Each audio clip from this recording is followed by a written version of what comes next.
in these perilous times in which we live. But, as the psalmist said, some trust in horses and some in chariots, but we trust in the name of the Lord. May our ultimate trust be in the great God who alone can bring hope and victory. And so, God, tonight, give us victory, we pray.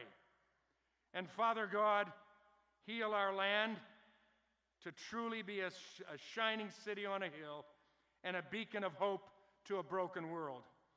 And so, our Father, who is above all, hallowed, exalted, revered above every other name, your rule and reign with ultimate authority come to us today.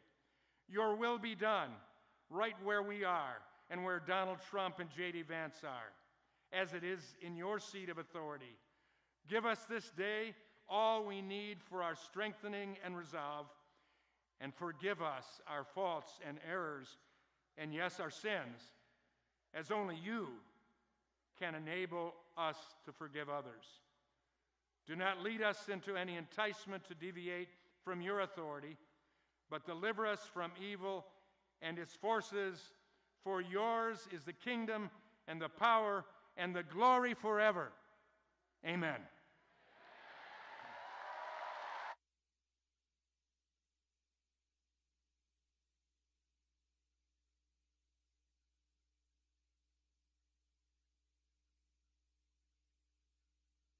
Ladies and gentlemen, please welcome former state senator and Republican nominee for the United States Congress in Michigan's 7th District, Tom Barrett, to lead us in the Pledge of Allegiance. Thank you. Thank you. I want to briefly share a story with you before we do the pledge. 70 years ago here in Michigan, a member of Congress introduced the bill to add the words "under God" to our Pledge of Allegiance. He did that because America was in the middle of the Cold War, and he said the unbridgeable gap between us and the communists was our belief in Almighty God. That bill was signed into law 70 years ago this year on Flag Day, President Trump's birthday, and that member of Congress was my great-grandfather.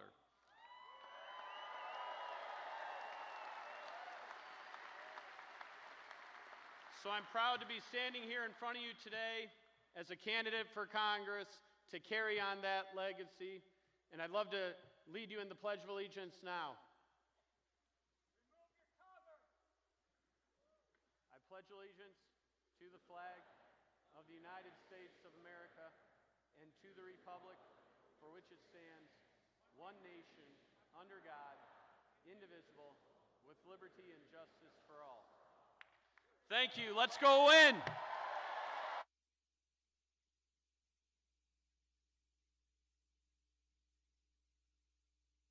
Ladies and gentlemen, please welcome to the stage Marine veteran Andrew Harbin to sing our national anthem.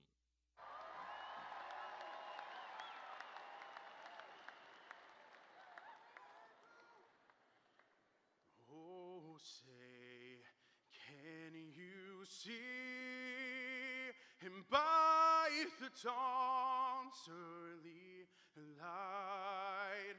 What so proudly we hailed at the twilight's last gleaming, whose broad stripes and bright stars through the perilous fight, o'er the ramparts we watched were so gallantly streaming, and the rocket's red glare, the bombs bursting in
Ladies and gentlemen, please welcome to the stage Mayor of Hamtramck, Amir Ghalib.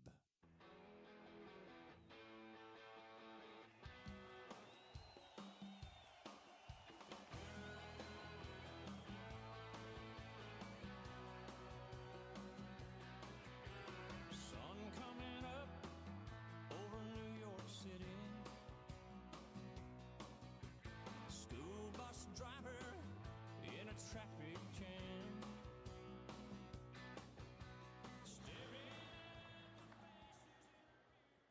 Good evening, everyone. It's my honor to be here to speak to you tonight. This is an amazing crowd, and this will be a historic night, and tomorrow, hopefully, we'll celebrate together a historic victory.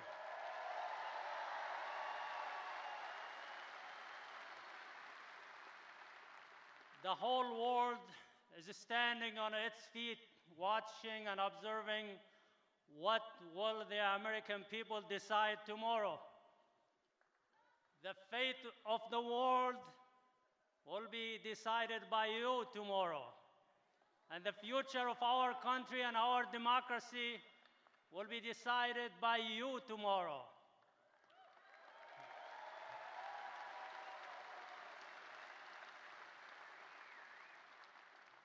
I'm very proud that I endorse President Trump, and my endorsement broke the wall of isolation and fear and silence and hesitance among the Arab and Muslim Americans.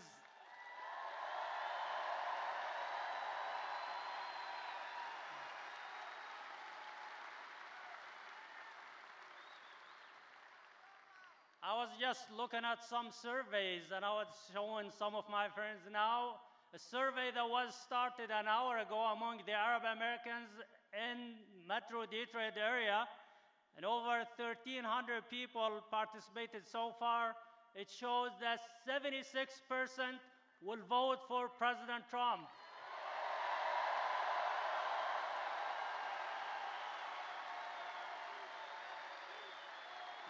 And only 3% chose Harris. The rest are others. Another survey was done last week, and over 3,300 people in the Metro Detroit area, 57% chose Donald Trump, 8% chose Harris.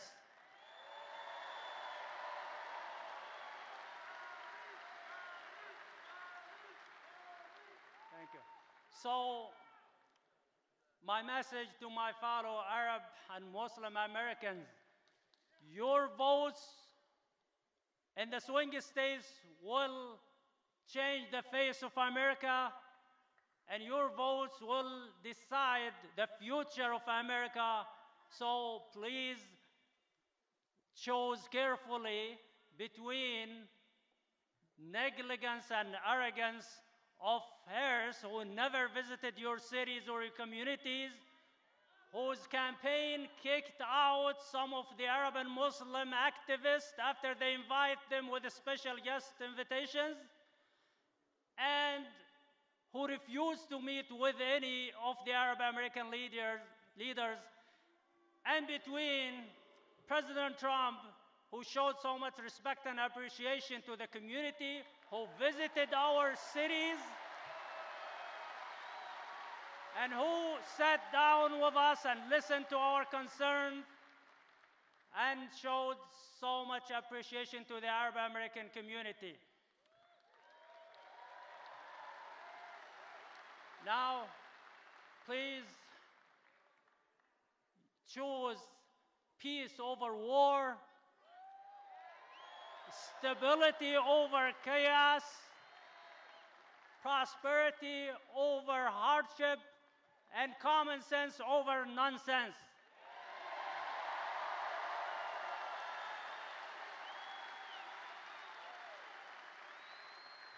And finally, President Trump has been working so hard for the past 65 days with no rest and no break.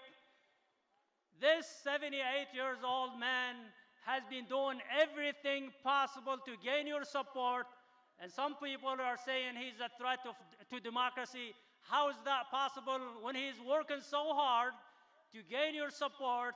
I think he's the right person for this critical time, and he will protect our democracy and our country, and you all should decide tomorrow and choose President Trump. Thank you so much.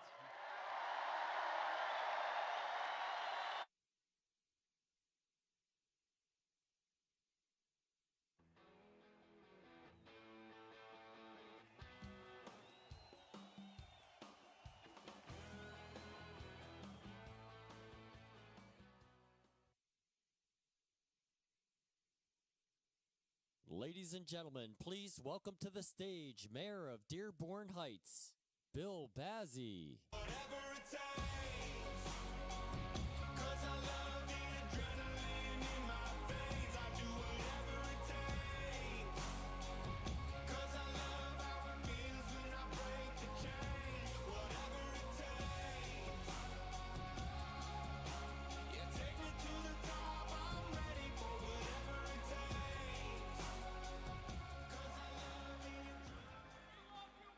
I love you too. Hello, Michigan. I love these guys. I can tell you, Mayor Ghalib Amr, my brother, he said it best. Actually, he took my speech. But I can tell you, I've been talking to a lot of my community members, the surrounding cities. There's a lot of support for President Trump.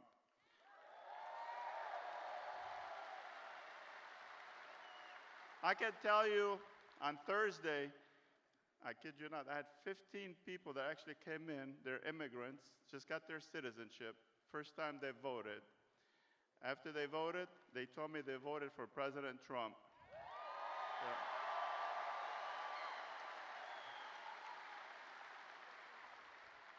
President Trump has got a lot of support from my surrounding communities, also from a lot of businesses in the area who are worried about their businesses, about the economy, the way things are going.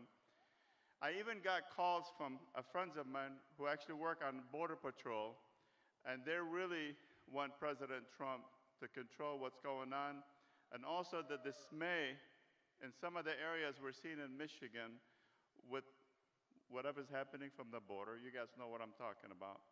We got to get that under control. Thank you. I owe it to my brothers that works at Border Patrol. Some of them I served in the Marines with. And hoorah! Sorry, fellow service members, this is a Marine thing. So I can tell you there's very few, maybe this month, people that actually told me that you should have sat on the side and not get involved with this. But you know what I told them? They said, you might lose your re-election next year. I told them I'd rather lose my election to have a bunch of warmongers win the election. Yeah. Thank you. As a Marine of 21 years, I swore to protect the Constitution of the United States. Right. And I can tell you, I was really upset when Cheney visited Michigan.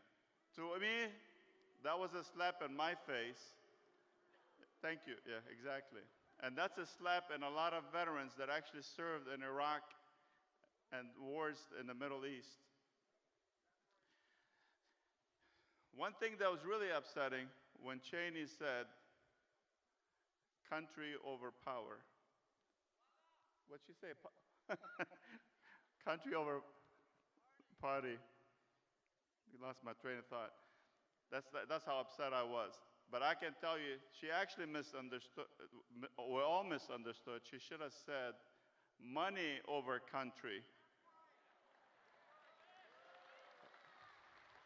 Cheney deceived all the Americans by telling them Iraq had weapons of mass destruction. Yeah. Thousands of our military were killed in Iraq. Tens and thousands were injured. Over a million Iraqis were killed. Just deception of the American people. For what? He benefited his company $40 billion, taxpayers' money. Thank you.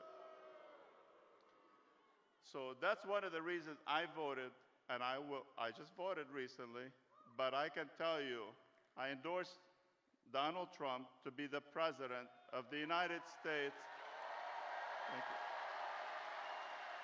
Thank you. We need to bring prosperity, build our economy, stop the war, and invest in our country and rebuild our infrastructure. Vote for Donald Trump to be our next president. Thank you. Thank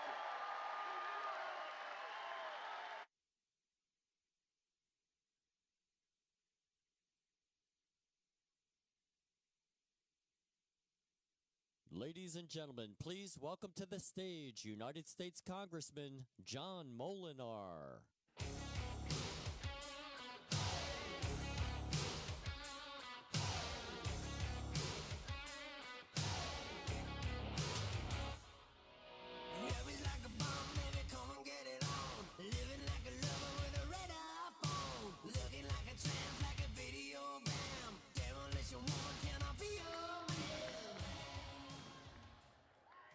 Hello, West Michigan.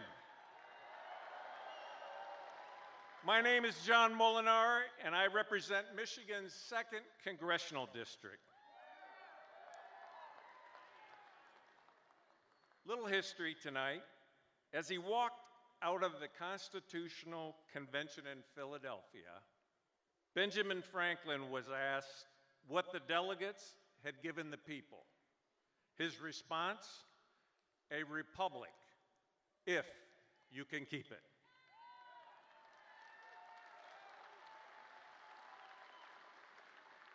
In less than 24 hours, the votes will be cast and the polls will close here in Michigan. Much is at stake. Can we keep this republic?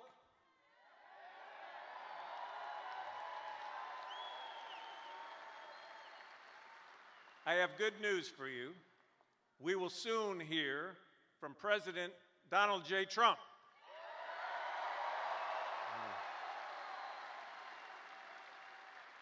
And we know President Trump has our back.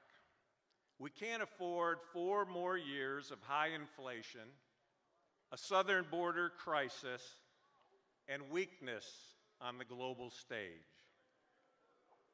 We need common sense solutions for our economy, lower prices, a secure southern border, and strong American leadership here at home and abroad.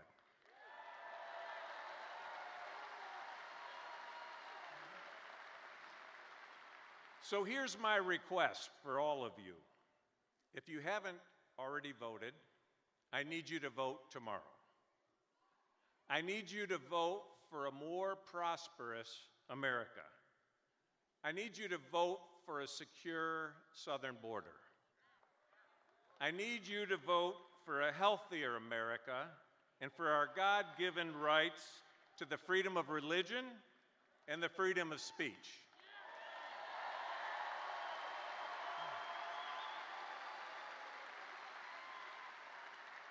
Vote for the right to defend your family and your family's values.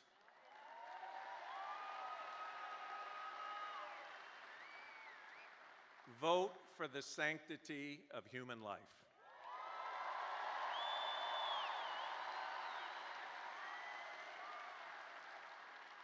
America needs you to vote for President Donald Trump, Mike Rogers for Senate, and I ask that you give us a growing Republican majority in the U.S. House and the Michigan House of Representatives.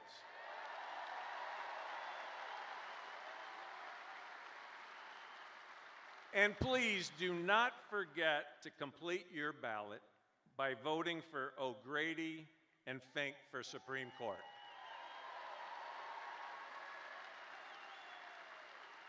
I want to personally thank you for all you've been doing. You've been making phone calls, knocking on doors, placing yard signs, talking to your friends and neighbors about the importance of this election.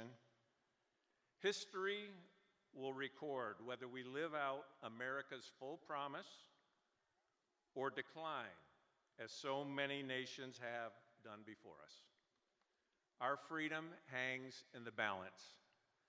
Let's make America great again and rise to the occasion by electing Donald J. Trump as America's 47th president. Thank you, and God bless you.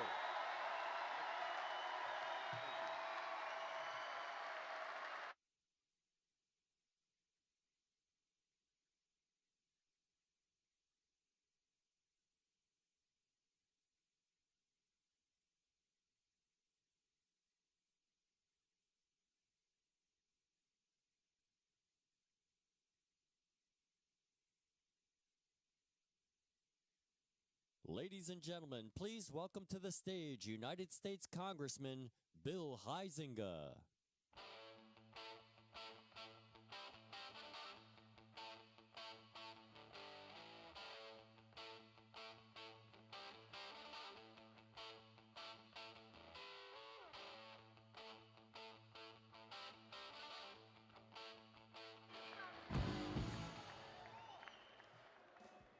I actually got a chance to request Deadly Tedley as my walk-up music, which is pretty cool.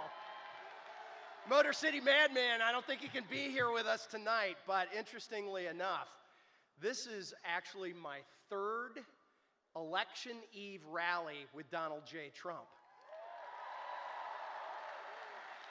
Now we're gonna do a little class participation here, all right? Everybody with me? You ready for this? All right. Who here was at DeVos Place just down the road in 2016? Let's hear from you. That's a good crowd. That's a good crowd. Now, who here was out at Grand Rapids Airport freezing their nuggets off? All right. That was a cold night. Interestingly enough, Ted Nugent was backstage trying to keep his hands warm so he could actually do the national anthem. Well, I know that we've got a phenomenal crowd here tonight, and there's as big a crowd can't even get in. So count yourself lucky as we elect Donald J. Trump, the next president of the United States.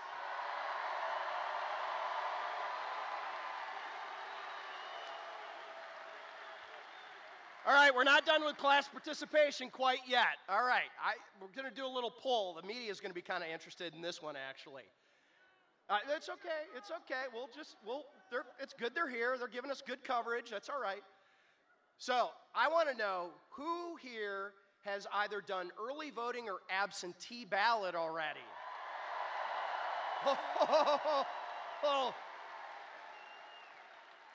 I'm assuming the rest of you are voting tomorrow. All right, there we go.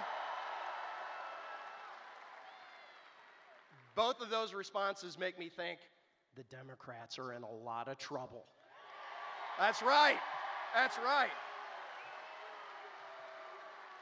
All right. So now we've got a little bit of time, not much. My understanding is, I hope I'm not spoiling anything, the president's in the air. He's on his way here. And I think that's a good thing, right? We've all been here for a little while. But that man is the Energizer Bunny of American politics, isn't he? So, we're gonna see, and I see my friend, my 10X friend right down there, by the way. We gotta make sure, if you haven't gone out to 10X, make sure that you're doing that. That is a tool to get your friends, your neighbors, and even your cousins that you don't like out to the polls tomorrow. So, but we're gonna see if we can let President Trump know he's coming to Grand Rapids, and I'm gonna divide you, okay? This way, we'll let you guys kind of choose. Right here. No, it's not going to be a grow green, grow white, not a go blue. Hold on, all right. So, hold on. Hey, as long as we beat Ohio State, that doesn't matter. All right. So, by the way, isn't J.D. Vance the best thing that's come out of Ohio? That's right. All right, stick with me. Here we go. I want this side of the arena, and man, this is an amazing arena. There's not a seat pack. By the way, you better be telling the truth on this. There isn't a single open seat up there, by the way, media. So I want to hear this side of the arena do a Trump. This side of the arena, I want to hear a Vance. So let's go. Trump. One more time. Yeah, that's right. Way to go. Way to go. Way to go. All right. My time's coming up, but I just want to press one thing and make sure that you understand this. Donald Trump needs to go into the White House at 1600 Pennsylvania Avenue. We all agree about that, right? But here's the thing, and I've lived through this. I lived through the first 2 years of the last Trump administration, and I lived through the second 2 years of that first administration. There is no Donald J. Trump agenda. There is no America's agenda if he does not have a majority in the Senate and a majority in the House of Representatives. You with me? You following? We can have him in the White House, but if he does not have the ability to pass his legislation, whether it's energy policy, tax policy, foreign policy, that agenda is dead in the water, and we cannot let that happen. We cannot let that happen. So we've got to make sure that we are electing a Republican majority to the House of Representatives and a U.S. Senate. And guess what? Michigan is at the crossroads of all three of those things right here tonight. All three of those. We are the path to the White House, the path to the Senate majority, and the path to the House majority.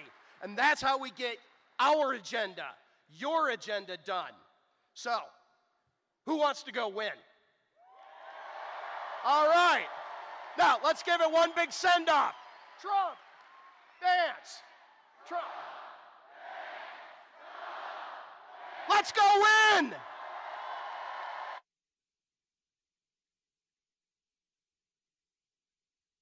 Ladies and gentlemen, please welcome to the stage endorsed candidate for the United States Senate, Mike Rogers.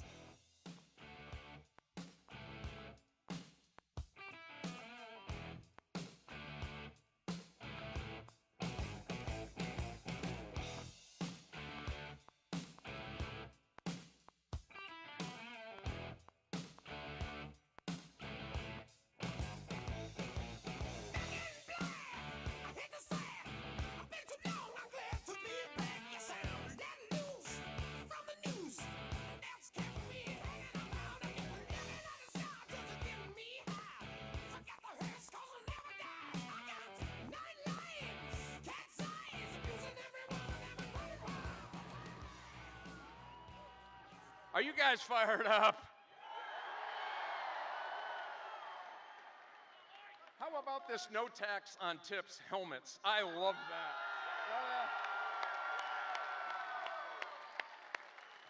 I love that. Those are called, working hats. How about that? Well, I have to tell you, you got to get excited. I know the president's on his way. Yeah, you bet. I hope you're ready to give him a Grand Rapids, Michigan send-off into tomorrow, into his next presidency, huh?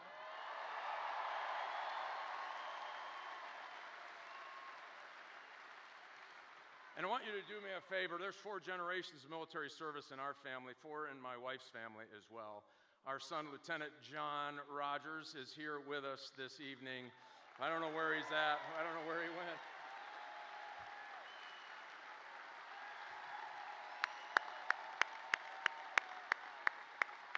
All right. My wife also served Department of Defense in Iraq. Thank you so much for your service as well. To all of the veterans, thank you. To our friends who traveled here from Dearborn and Dearborn Heights in southeast Michigan, our Christian Arab friends, our Muslim Arab friends, welcome. You are welcome here, and we're counting on you. Thank you. We all want a path to peace, and we all want prosperity for our families and our children. Thank you for being part of that coalition. Thank you. You know, the Democrats are very proud. I don't know if you noticed this. They have Bon Jovi come into Detroit tonight. Yeah. Right on. This is okay. This is really okay. I'll tell you why. They got Bon Jovi. We got auto workers.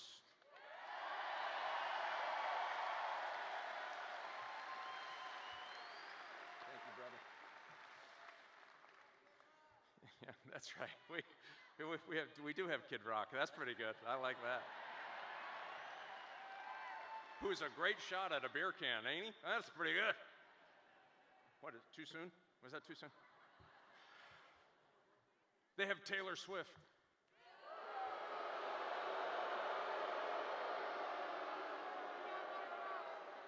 We got Teamsters. They got Sarah Jessica Parker. We've got farmers on our team.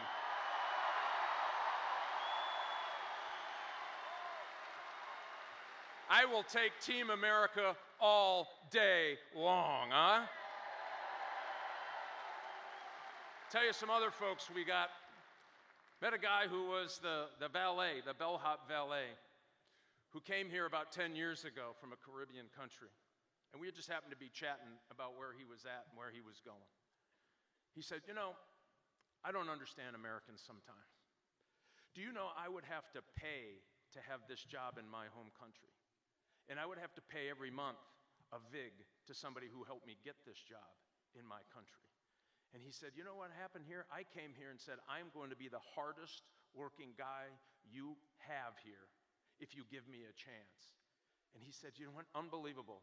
Not only they give me the job, but after 10 years of saving, I'm going to be able to afford my first house.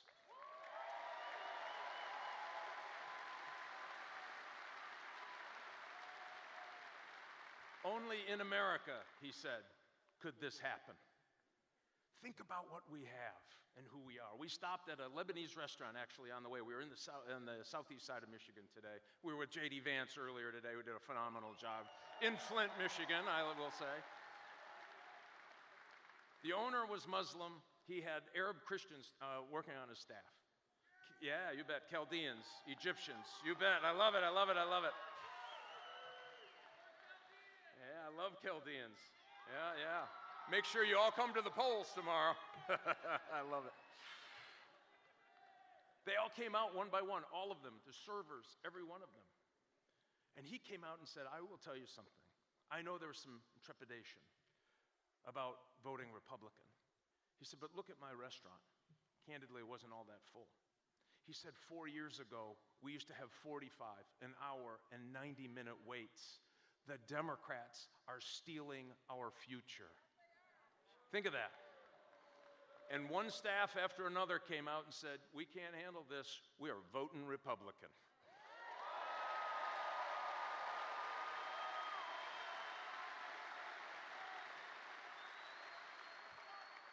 So we know how difficult it has been on Michigan families all over this state, and we've talked to a ton of them. For the moms who are struggling,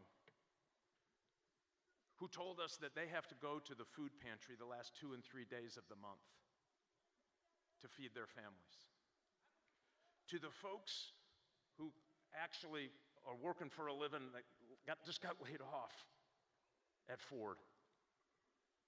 Think of that, 700 people because of these EV mandates. The government telling you what kind of car to buy and telling our companies what car to build.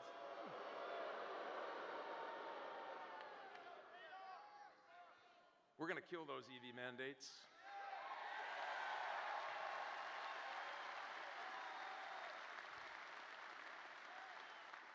So think about what we're doing here. We are here tonight. You didn't give up on politics. Thanks for doing it. You didn't give up on Michigan because so many people did early on.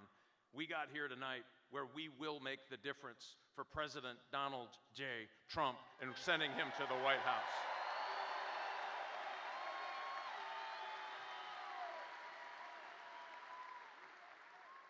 And for those families that had to go home and talk about that pink slip with their family, which, by the way, goes through Thanksgiving and Christmas, we need to tell them something tomorrow by our showing up, by you bringing 5 of your friends, by finding that crazy Uncle Earl that we all have that hasn't voted in 10 years. You got to find him, get him to the poll.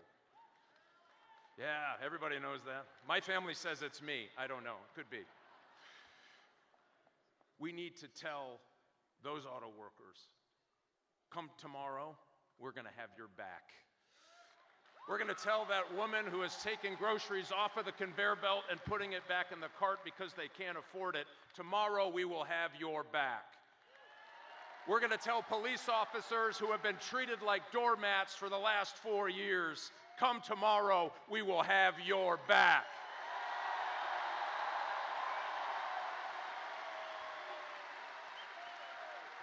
And we are going to tell the men and women of the United States military, no more of that woke nonsense. Come tomorrow, we will have your back.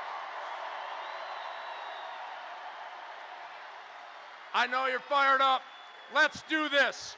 Let's win for our country, for our citizens, for the future of the United States of America. Let's get Donald J. Trump in the White House. Let's get Mike Rogers in the Senate. And let's get rid of Chuck Schumer. God bless you. Get out there. Get it done. Go for America.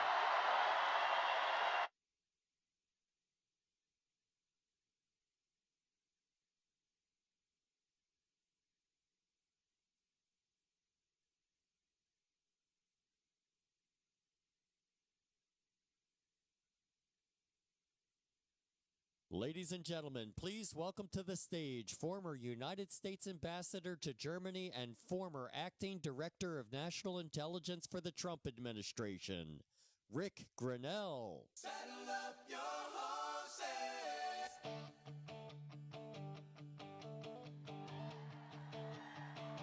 Saddle up your Let's go! Oh, saddle up your horses. Come on, get ready to ride. Saddle up your horses. We got a tale to play. Throughout the yonder of God's lands and grace. Let's follow our leader into the glorious unknown. Let's go! Hello, Michigan! I gotta tell you, it feels good to be home. I'm a Michigander. I know I play a Californian on TV, but I am born in Muskegon.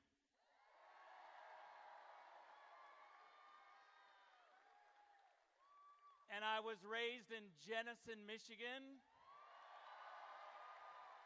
And it feels good to be back home. Let me just tell you, we got some work to do. As my mom will tell you, we West Siders always vote right, but if it wasn't for Detroit, we'd be winning these elections. But I got some news for you this time. We've been working Detroit. We've been working Wayne County. And let me tell you one thing about Wayne County and our Arab brothers and Muslim brothers and sisters. Let me tell you one thing about them. They want peace. And Donald Trump is the peace candidate. He's the one who's going to deliver peace. No more wars. No more open borders. We're tired of it. And we're tired of the left telling us, telling you, that somehow you are mean-spirited for wanting to have a closed border. You're not mean-spirited. Matter of fact, you are the most generous people in the history of the world when it comes to immigration. We give roughly 1 million people a year U.S. citizenship. No other nation comes even close to that. You are generous. But guess what? There's 500 million people who want to come to this great country. You got to have rules. You got to vet people. We welcome immigrants who are legal, who do it the right way. Don't cut the line. Don't cut the line. We're not going to apologize for wanting to have rules. And by the way, we conservatives and Republicans and independents and common sense people, you can't tell us that somehow wanting to have rules and a closed border makes us racist. We think when you came up with this idea of sanctuary cities, it sounds like a spa day. Sanctuary city. Who would be against sanctuary cities? It sounds so nice. But let me tell you what sanctuary cities are.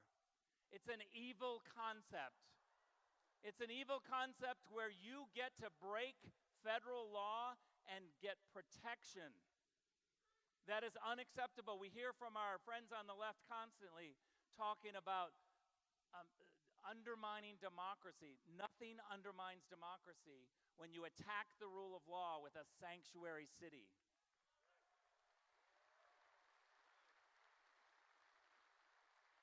Millions of Americans are demanding peace, and Donald Trump has delivered peace. We have seen Kamala Harris for the last year struggle on the world stage. She doesn't know where the Middle East is. She doesn't know how to negotiate. She hasn't been over there. Matter of fact, Kamala Harris hasn't even gone to Dearborn, Michigan. Why is that? Why is it that Kamala Harris can't go to Dearborn? Well, I got one thing to say. Hillary Clinton didn't go to Wisconsin, and Kamala Harris didn't go to Dearborn. That spells disaster. Ladies and gentlemen, we are going to win Michigan. We're going to put Mike Rogers in the Senate. But let me tell you how we have to do it. Gone is the day that you get to come into the Van Andel Arena, come down here with a whole bunch of people who believe the same way, listen to some speeches, get riled up, and go home and cross your fingers and hope that we win tomorrow night while you sit on your couch and watch TV. Gone is that day. I wish that we lived in the America where you could just watch.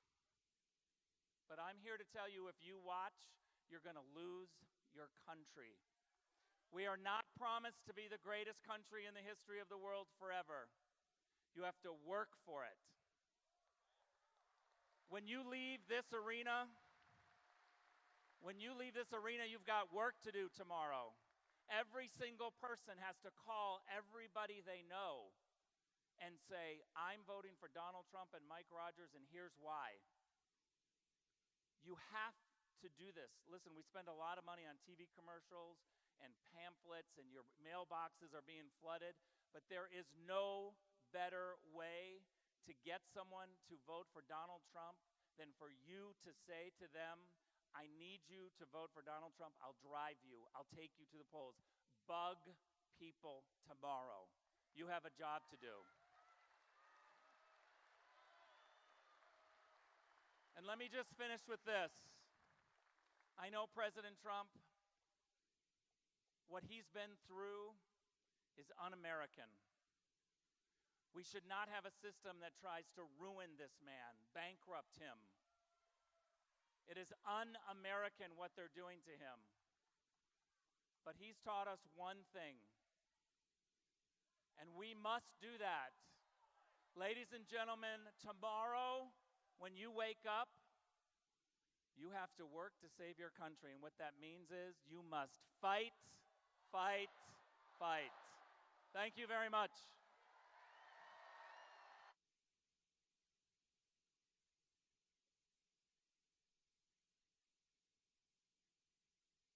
Ladies and gentlemen, please welcome to the stage Governor of North Dakota, Doug Burgum.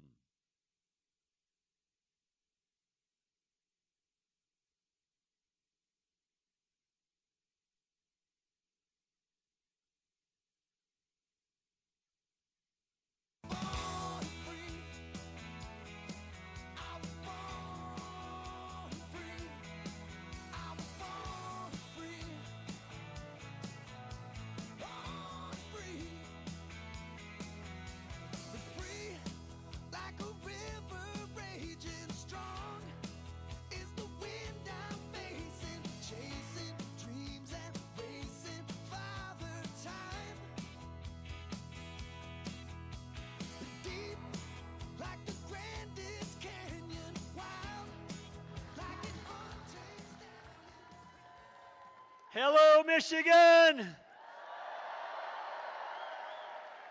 Are you ready to rock? Yes, you need to be, because if you're here tonight, you're part of history. Yes, you are. This is a historic evening. How many of you were here 8 years ago when President Trump? Raise your hand if you were.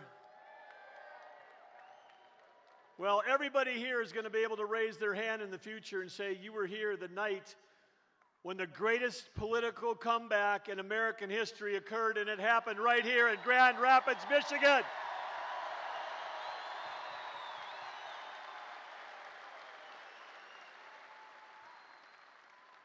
I've got a simple little quiz for you. It's multiple choice. 2 answers, Harris or Trump. You need to let me ask the question first. Who's going to win Michigan? Who's going to win Michigan? Who are we going to send back to the White House? Yes, that's right. That's what's going to happen. Everyone tells you that this is the most important election of their lifetime, but this one actually is. And the other thing that we need to understand is, well, it is a national election. There are over 3,000 counties in America. This election is going to be decided tomorrow. About half the electorate hasn't voted yet, 50% of our country voting tomorrow, and that election is going to be decided in 19 counties in 7 states. And this is one of those counties that's going to decide the election. And again, who's going to win tomorrow here?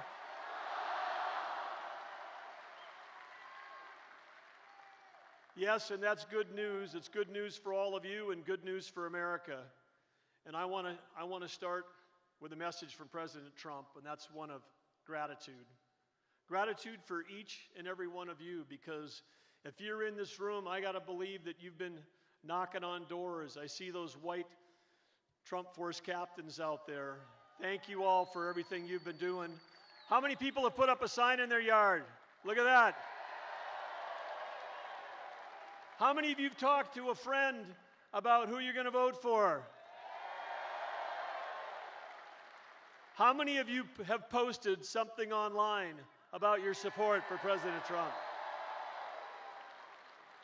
Yes, this room and many watching at home, you are the force multiplier.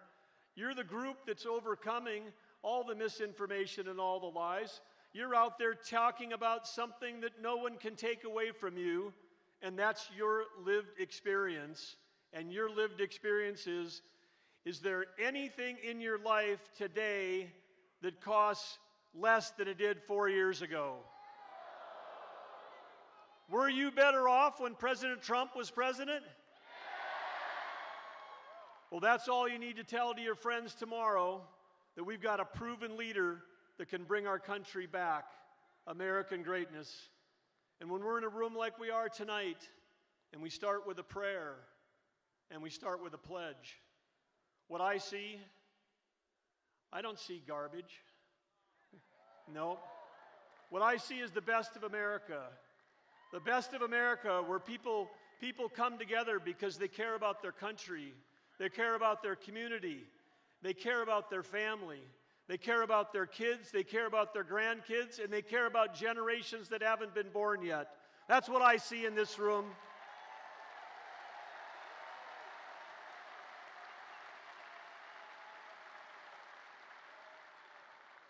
And when President Trump takes the stage tonight, and you see that emotion when he walks out here to the music, that's exactly what he's seeing.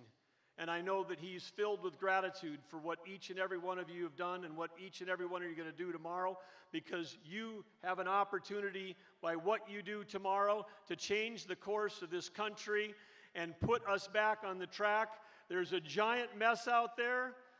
Who's going to fix it? Absolutely. And I just have to touch on that for just 1 second. As the governor of North Dakota, I had an opportunity I grew up in a small town of 300 people. Didn't even have a computer in that town when I was going to high school, never seen a piece of software. But with this amazing country, I had a chance to do a software startup with 10 kids from North Dakota. And because of the freedom and the opportunity and the ability to take risks, we built a 2,000-person company. We sold our products all over the world. The American dream existed. And that started under Ronald Reagan when that happened. And he came in, Ronald Reagan, and he fixed high interest rates. He brought peace and prosperity to the world. And he was following Jimmy Carter. And what do we have now? With Harris, she's got her fingerprints over every problem we have right now. Who was the last person in the room that's bragging about the last person in the room about the authorized invasion to Afghanistan? Who was that? Let's pick one. Are we going to say Kamala or Harris? Kamala? You want to say Kamala? Who was the last one in the room? No. We're talking about who decided to do the horrible withdrawal from Afghanistan. Okay, I think you know the answer. Who was the tying vote? Who was the vote that broke the tie that created the Inflation Creation Act? That was Harris. Who was the border czar? Yes. Who was in charge of the EV mandates that are killing our auto industry? Yes. And who was the one that was leading the cover-up that Joe Biden has the capacity to be our president? So it is so clear. This is not like a slight course correction when President Trump gets in office with your help. This is a 180-degree different direction on the economy, on energy policy, on border policy, and on national security. And I can tell you myself, 4 weeks ago, I had an opportunity to be in the Middle East.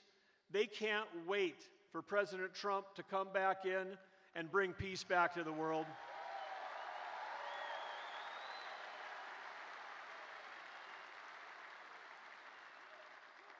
Two weeks ago, I was in South Korea talking with their president. 51 million people living in a spot that's half the size of North Dakota, 20 miles away from the DMZ on the other side. You got the North Korea, which has got nuclear weapons. You know who they can't wait to have back in office? Someone with the strength to stand up to China, stand up to the new partnership between North Korea and Russia. North Korea sending troops to Russia, Russia fighting a war against us with oil money because this administration with Harris is choking the U.S. energy business. Both Iran and Russia are funding wars against us with the failed Biden-Harris energy policies. You know who's going to fix that? Absolutely. So do you want more prosperity for you and your family? Do you want lower prices for everything you buy? Do you want peace abroad? Okay. Who are we going to send back to the White House? Absolutely. And he's going to be on stage tonight. They're getting closer. They're coming in here, and this is going to be the final historic thing, like I said, of the greatest comeback in political history. You're all part of it. Let's give him an incredible Michigan welcome when he gets here. Thank you, Michigan. Let's go. Let's get it done tomorrow. Thank you. USA, USA, USA.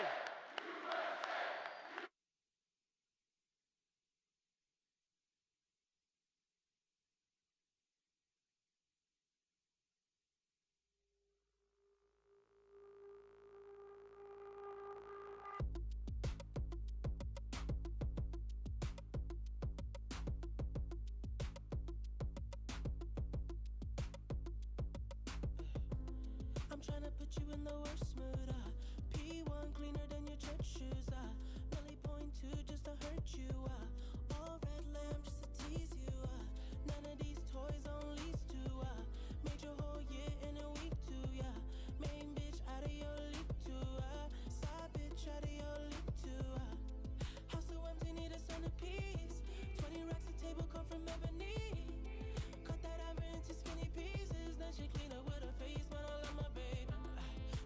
Money need a hearing aid. You talking about me, I don't see a shade. Switch out my any pain. Look what you done. I'm a motherfucking star boy. Look what you done. I'm a motherfucking star boy. Every day a nigga try to test me, yeah. Every day a nigga try to end me, yeah. Pull off in the roadster SV, yeah. Pockets overweight getting hefty, yeah. Coming for the king, that's a far cry. I come alive in the fall time. The competition, I don't really listen. I'm in the blue moon, song bumping new edition. House so empty, need a centerpiece. 20 racks a table come from ebony. Cut that ever into skinny pieces. Then she clean up with her face, man, I love my baby. You talking money, need a hearing aid. You talking about me, I don't see a shade. Switch on my side, I take any lane. I switch on my car if I kill any pain. Look what you done. I'm a motherfucking star boy. Look what you done. I'm a motherfucking star boy. Let a nigga Brad Pitt, legend of the fall, took the year like a bandit. Bought mama a crib and a brand new wagon. Now she hit the grocery shop looking lavish. Star Trek roof in the Wraith the Con. Girls get loose when they hear the song. 100 on the dash, get me close to God. We don't pray for love, we just pray for cause. House so empty, need a centerpiece. 20 racks a table come from ebony. Cut that ever into skinny pieces. Then she clean up with her face, man, I love my baby. You talking money, need a hearing aid. You talking about me, I don't see the shade. Switch on my side, I take any lane. I switch on my car if I kill any pain. Look what you done. I'm a motherfucking star boy. Look what you done. I'm a motherfucking star boy. Look what you done. I'm a motherfucking star boy. Look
Summertime is finally here. That old ballpark man is back in gear out on 49. Man, I can see the lights. School's out and the nights roll in, man. Just like a long lost friend you ain't seen in a while. You can't help but smile. And it's 2 bare feet on the dashboard. Young love and an old Ford. Cheap shades and a tattoo and a yoo-hoo bottle on the floorboard. Perfect song on the radio. Sing along, cause it's one we know. It's a smile, it's a kiss, it's a sip of wine. It's summertime, sweet summertime.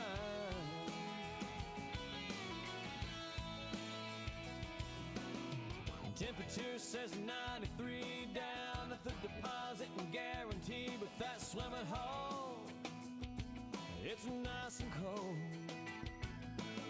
Bikini bottoms underneath, but the boys' hearts still skip a beat when them girls shimmy off them old cutoffs. And it's 2 bare feet on the dashboard. Young love and an old Ford. Cheap shades and a tattoo and a yoo-hoo bottle on the floorboard. Perfect song on the radio. Sing along, cause it's one we know. It's a smile, it's a kiss, it's a sip of wine. It's summertime, sweet summertime.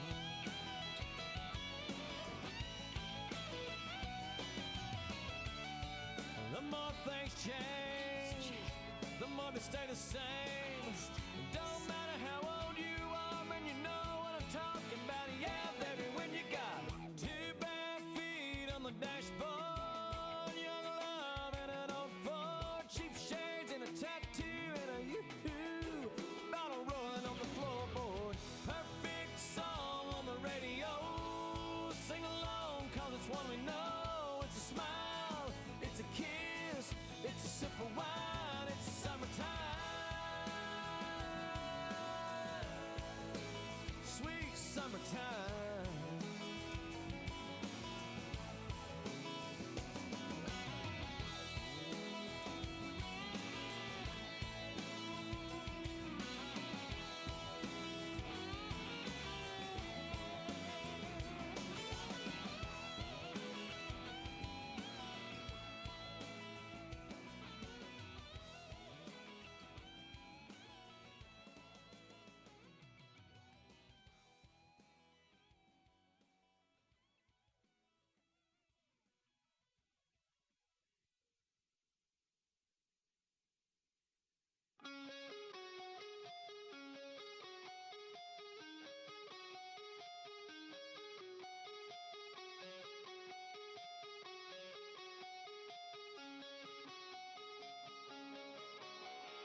Big wheels keep on turning,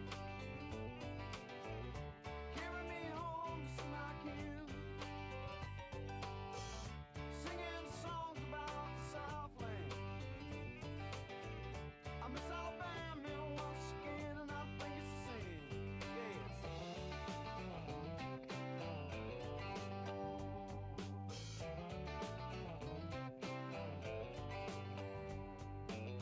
Well, I heard Mr. Young sing about her. Well, I heard O'Neill put her down. Well, I hope Neil Young will remember. I said that man don't need him around anyhow. Sweet home Alabama, where the skies are blue. Sweet home Alabama, Lord, I'm coming home to you.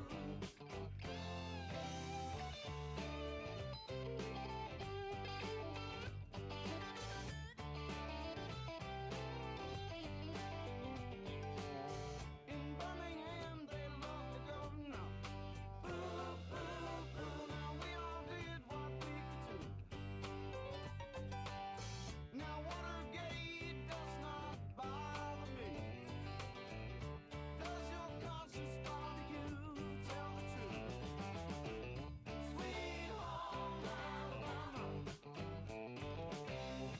where the skies are blue. Sweet home Alabama, Lord, I'm coming home to you. Here I come, Alabama.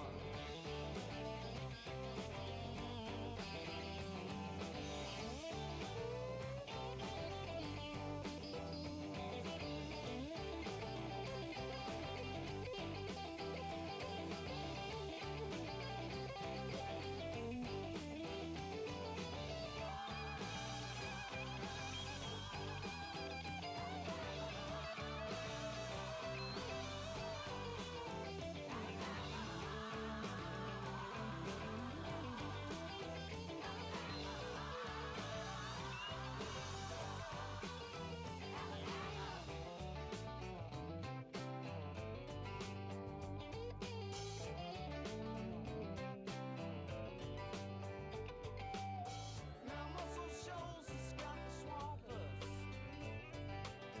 and they've been known to pick us on too. Lord, they get me on so much.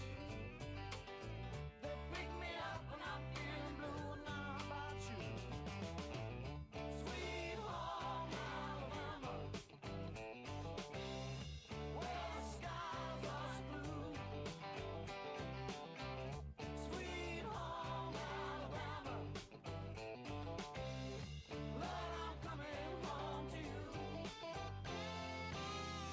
Sweet home Alabama, oh sweet home, where the skies are blue and the government's true. Sweet home Alabama, Lord, I'm coming home to you. Yeah, yeah. My Montgomery's got the answer.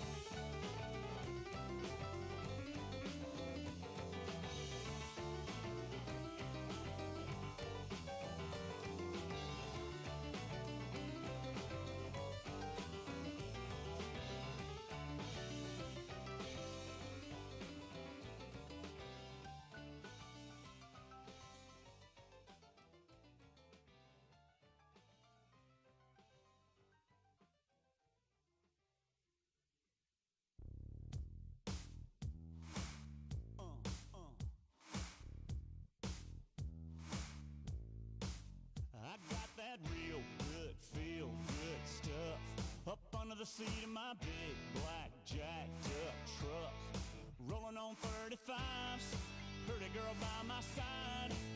You got that suntan skirt and boots, waiting on you to look my way and scoot your little hot self over here. Girl, hand me another beer, yeah. All them other boys wanna wind you up and take you downtown, but you look like the kind that likes to take it way out. Out where the cornrows grow, roll my boat, floating down the Flint River. Catch us up a little catfish dinner. Gonna sound like a winner when I lay you down and love you right. Yeah, that's my kind of night.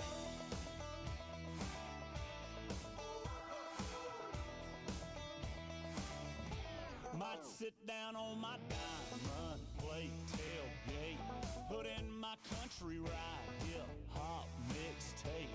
Little Conway, little T-Pain, might just make it rain. You can hang your t-shirt on a limb. Hit that bank and we can ease on in. Soak us up a little moonlight.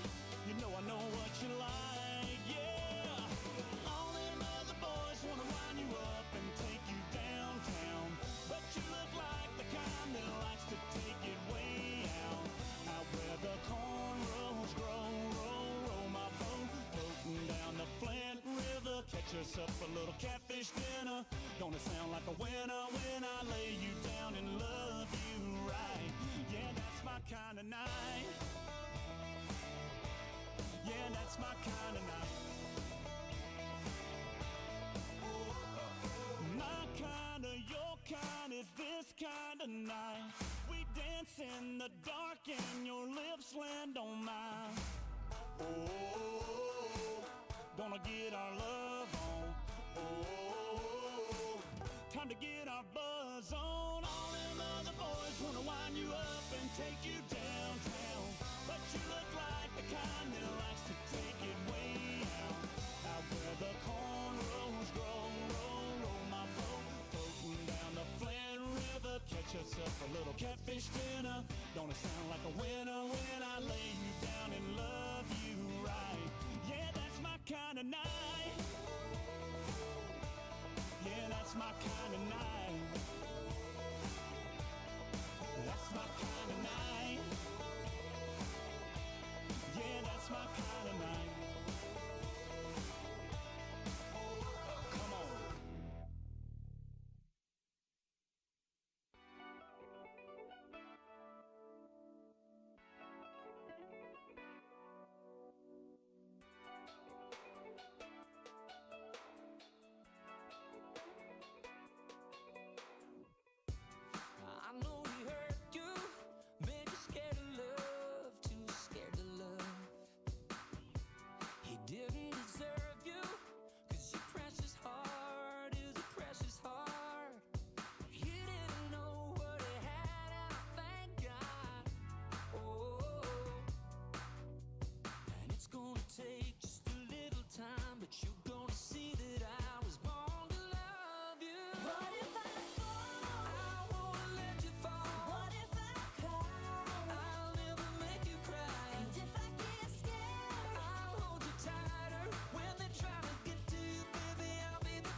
turn me inside out and round, upside down. Boy, you turn me inside out and round. Instinctively, you give to me the love that I need. I cherish the moments with you. Respectfully, I say to thee, I'm aware that you're cheating when no one makes me feel like you do. Upside down, boy, you turn me inside out and round, upside down. Boy, you turn me inside out and round. I know you got charm and appeal. You always play the field. I'm crazy to think you're all mine. As long as the sun continues to shine, there's a place in my heart for you. That's the bottom line. Upside down, boy, you turn me inside out and round, upside down. Boy, you turn me inside out and round. Instinctively, you give to me the love that I need. I cherish the moments with you. Respectfully, I say to thee, I'm aware that you're cheating, but no one makes me feel like you do. Upside down, boy, you turn me inside out and round, upside down. Boy, you turn me inside out and round, upside down. Boy, you turn me inside out and round, upside down. Boy, you turn me inside out and round, upside down. You turn me, you're giving love instinctively. Round and round, you're turning me. I say to thee respectfully, upside down, you're turning me. You're giving love instinctively. Around and around, you're turning me. I say to thee respectfully. I said upside down, you're turning me. You're giving love instinctively. Around and around, you're turning me. I say to thee respectfully. Upside down, you're turning me. You're giving love instinctively. Round and round, you're turning me. I say to thee respectfully. Upside down, you're turning me.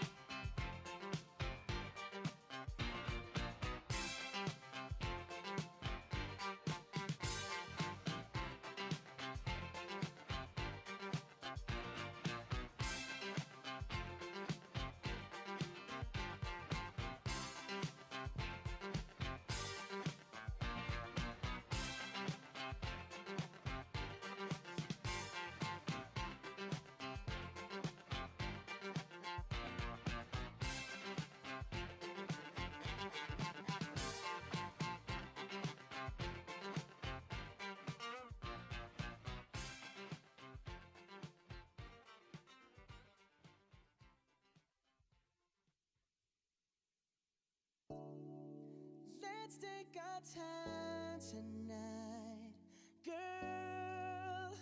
Above us, all the stars are watching. There's no place I'd rather be in this world. Your eyes are where I'm lost in. Underneath the chandelier.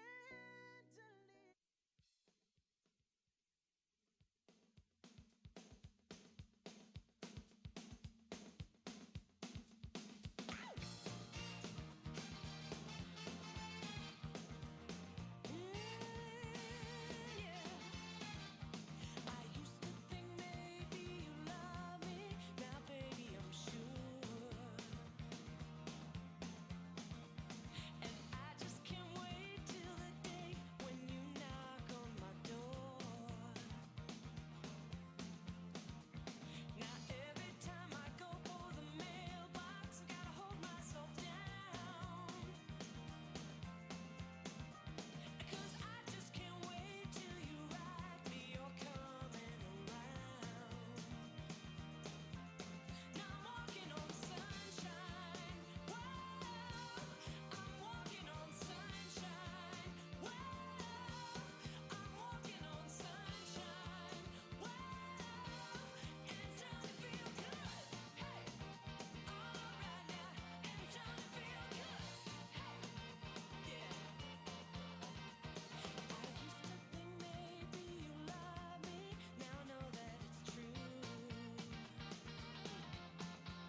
Sunday morning, man, she woke up fighting mad, bitching and moaning on and on about the time I had. And by Tuesday, you could say that girl was good as gone. And then when Thursday came around, I was all alone.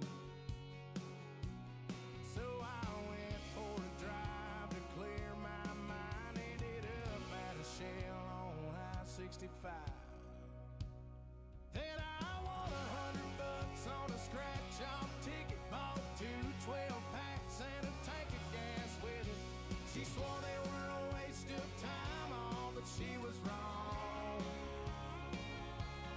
I was calling number 5 on the radio station, won a 4-day, 3-night beach vacation.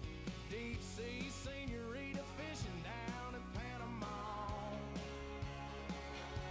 And I ain't gotta see my ex-future mother-in-law anymore. Oh Lord, when it rains, it pours.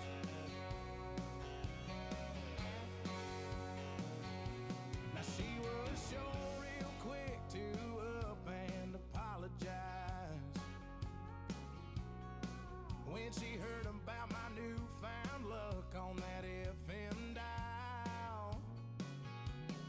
And it's crazy how lately now it just seems to come in waves. What I thought was gonna be the death of me was my saving grace.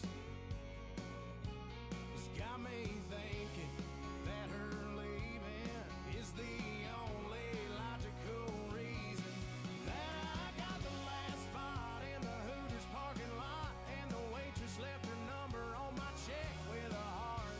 She picked up on the first ring when I gave her a call. And I only spent $5 at the Moose Club raffle, won a used four-wheeler and 3 free passes for me and 2 of my buddies to play around a golf. And I ain't gotta see my ex-future mother-in-law anymore. Oh Lord, when it rains, it pours. When it rains, it pours.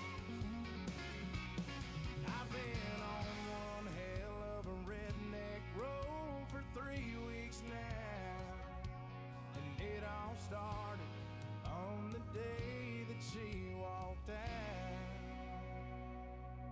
Then I won $100 on a scratch-off ticket, bought 2 12-packs and a tank of gas with it. She swore they were a waste of time, all, but she was wrong.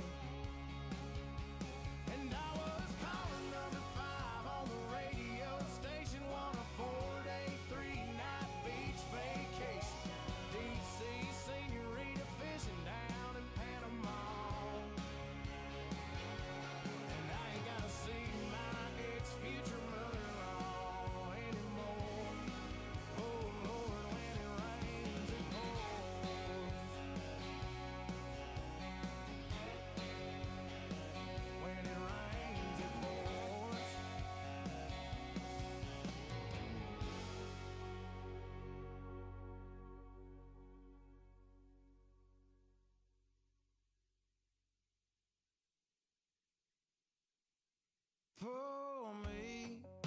Pour me another drink, 'cause I don't wanna feel a thing no more, hell no. I just wanna sip it till the pain wears off. Pour me another round. Line 'em up and knock 'em down. 2 more, let's go, 'cause I ain't never heard like this before. Don't wanna think about her or wear a ring without her. Don't wanna hit the karaoke bar, can't sing without her. So make them drinks strong, 'cause brother, she's gone. And if I'm ever gonna move on, I'ma need some whiskey glasses, 'cause I don't wanna see the truth. She's probably making out on the couch right now with someone new. Yeah, I'ma need some whiskey glasses if I'm gonna make it through.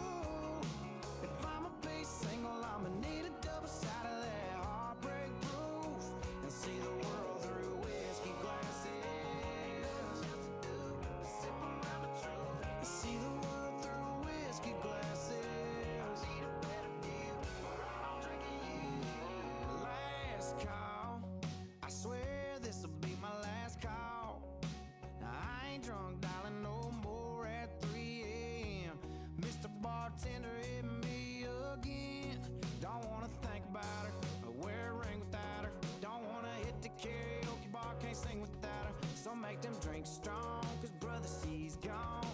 And if I'm ever gonna move on, I'ma need some whiskey glasses, cause I don't wanna see the truth.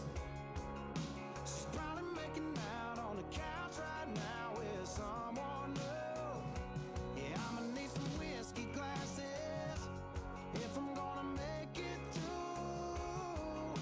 If I'ma be single, I'ma need a double shot of that heartbreak proof and see the world through whiskey glasses. Oh, see the world through whiskey glasses.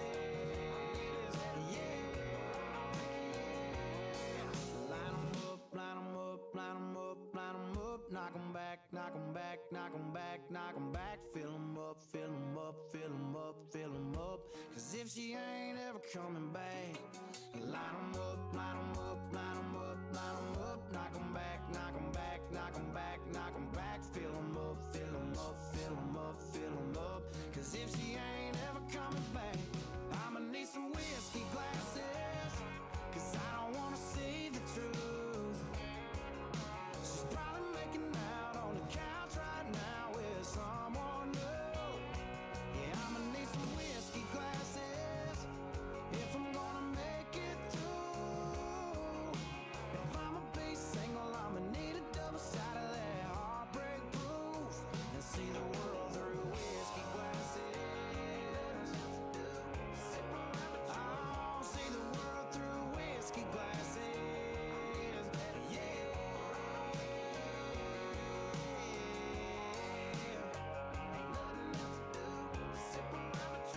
See the world through whiskey glasses.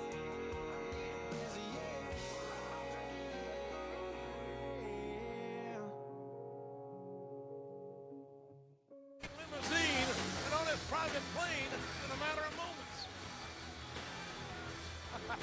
I think he has escaped. Well, Mr. McMahon has made his way up the aisle. And he's not saying how, he's saying goodbye. He's the chairman of the WWE. Uh-oh, wait a minute. Watch out, Mr. McMahon, here comes Lashley! Bobby Lashley. Lashley sprinting up the aisle. Bobby Lashley with cat quickness. And now Lashley, the powerhouse, has the chairman of the WWE under control. Oh, no. The boss is being manhandled by the ECW champion, Bobby Lashley. A thumbs up from the Donald, whose hair is safe, we think, for now. JR, it looks like we're going to have ourselves a bald billionaire. Stone Cold guaranteed that there would be a bald billionaire. And the festivities, if you will take place in the center of the ring. Uh-oh. Wait a minute. Don't turn around. The scent of a rattlesnake and of a bald head. Oh, no. Mr. McMahon, you might want to get used to that feeling right there.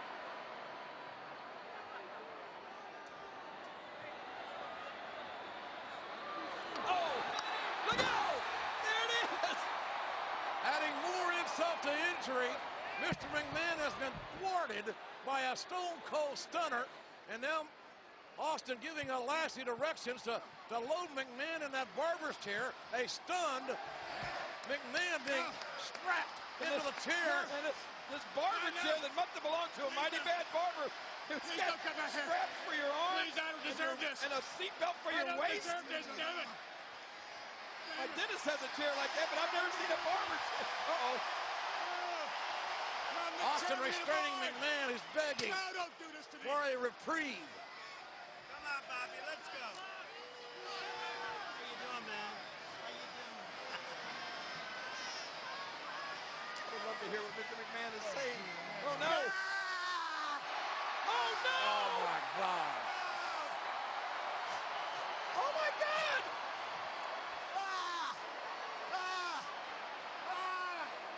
Trump and Lashley shaving Mr. McMahon bald. Don't do this to me. I can hear Mr. McMahon screaming over here at ringside, JR. Oh, no. Oh, no. 30 crying. Stop it! Stop it, don't! You're gonna make me look like a fuckers. Oh, no, no, please. No! No, my God, no! Donald Trump actually doing the honors himself. No, God! One billionaire saving another billionaire's head. And King, one of the great mysteries of life has just been discovered. It was Mr. McMahon's real hair all along. And he just lost it. Russell.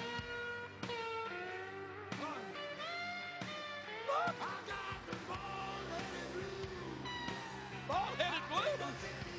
Oh, no, wait a minute.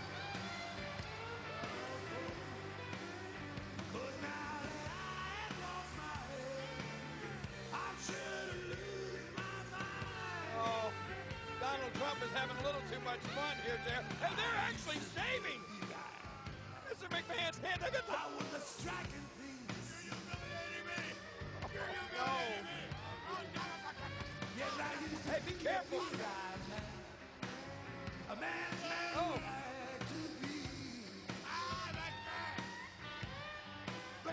There, what are you smiling at? You think this is funny? I'm not really smiling. You know, I got Bell's palsy. I can't really smile big. Oh, still, Mr. McMahon, you don't want to get nicked. Well, WrestleMania 23 may be all grown up, but Mr. McMahon's hair has been all cut off. And Austin is loving this. And now look at Bobby Lashley. Oh, this should be something. The mirror in hand. McMahon strapped to the barber chair, now being released, but the damage has been done to the catatonic chairman of the WWE. Show the man a little mercy. Let him have some dignity. Wipe that stupid shaving cream off his face. McMahon joining Austin and Lashley as a ball person. Just close your eyes. Don't look. Show him the mirror, Bobby. Lashley's got a lot of balls. Oh, no. Oh, no, no, no, no, no. Oh, no. Get me out of here. No. We got to look him on. McMahon overturned in a barber's chair after seeing what he looked like. One of the most successful businessmen in American history, Vince McMahon, at his own creation, WrestleMania, has been totally humiliated at the hands of Bobby Lashley and his billionaire representative, Donald Trump. Good God, what a...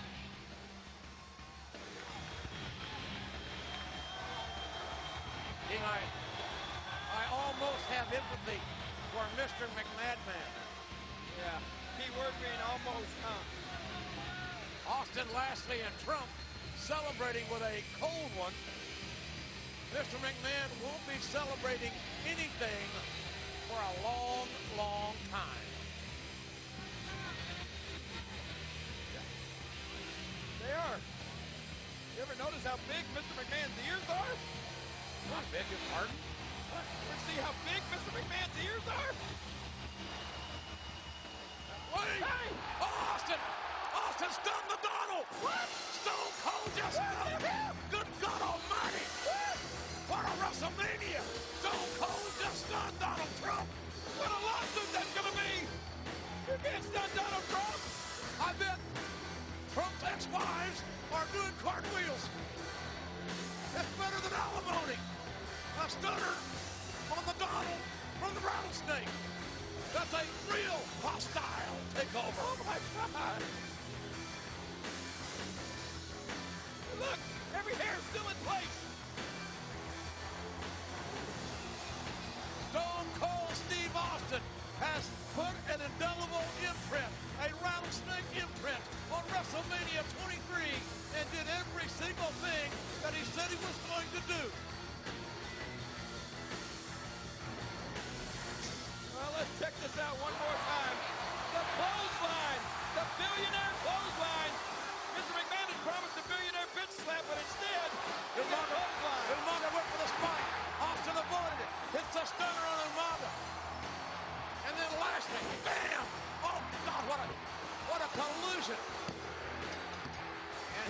what happens when you lose a battle of the billionaire hair match. Your man loses, you lose your hair. If you have Mr. McMahon and hair in the WrestleMania pool, you lose. Well, oh my gosh. Hey, King, what do you think that hair's worth? I don't know, but I know that tonight if Mr. McMahon wants to run his fingers through his hair, he's going to have to cut holes in his pants pocket. Somebody save that hair. It'll be worth a ton on eBay. That is some. Get the hair. There, go and get the hair. You shake my nerves and you rattle my brain. Too much love drives a man insane. You broke my will, what a thrill. Goodness, your wreckage is quitting balls of fire. I let that love, all I thought it was funny. You came along and you moved me, honey. I changed my mind, love is fine. Goodness gracious, quitting balls of fire. You kiss me, baby. Ooh, it feels good. Hold me, baby. Girl, just let me love you like a lover should. You're fine, so kind. I'm gonna tell this world that you're mine. I took my nails and I twiddle my thumb. I'm real nervous, but it sure is fun. Come on, baby, drive me crazy. The goodness gracious, quitting balls of fire.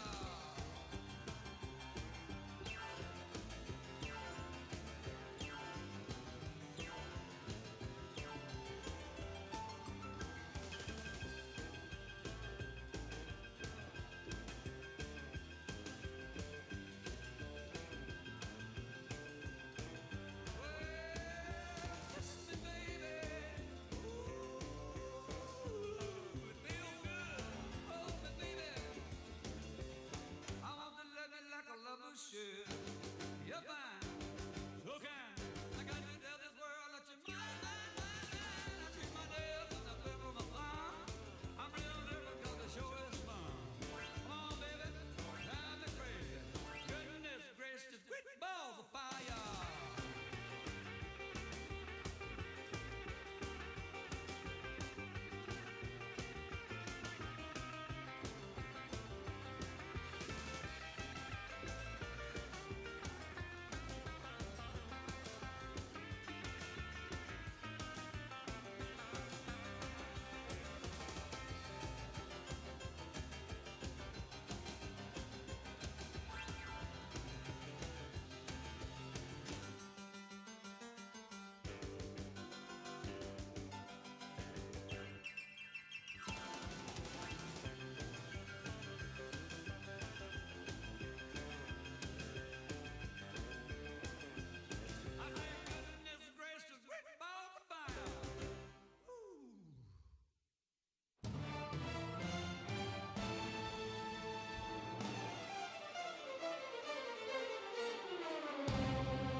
This is a man's world.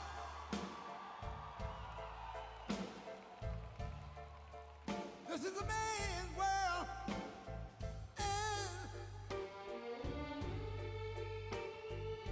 But it wouldn't be nothing without a woman or a girl.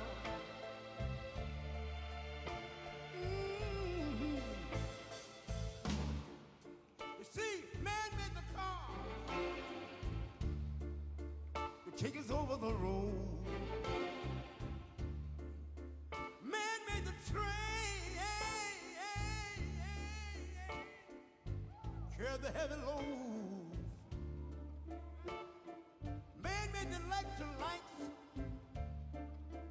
to take us out of the dark. And man made the boat for the water. Like my Bible said, Noah made the ark. This is a man's world. Ow! But it wouldn't be nothing about a woman or a girl.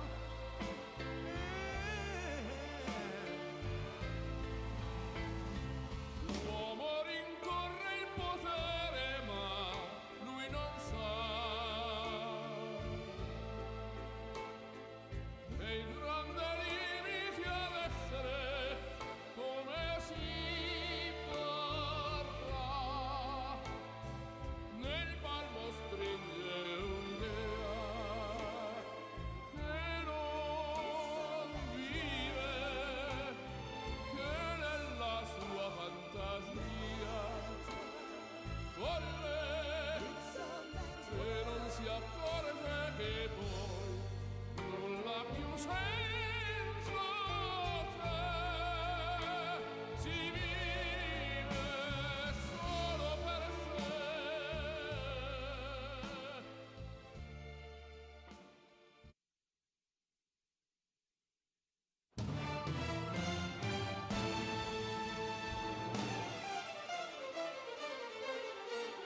man's world.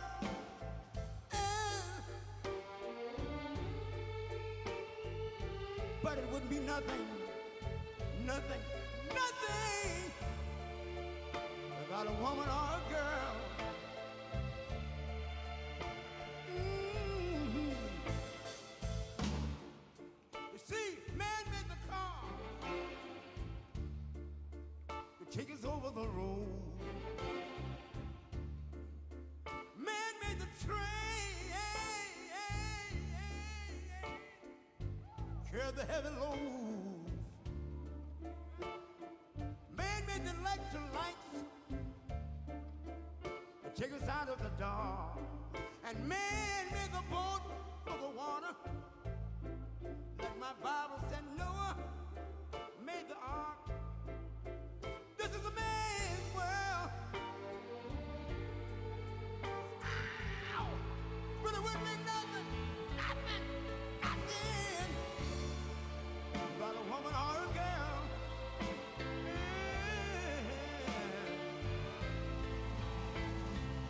L'uomo rincorre il potere, ma lui non sa che il grande limiti ad essere come si vorrà. Nel palmo stringe un'idea che non vive, che nella sua fantasia folle, se non si accorge che poi nulla più senso c'è, si vive solo per sé.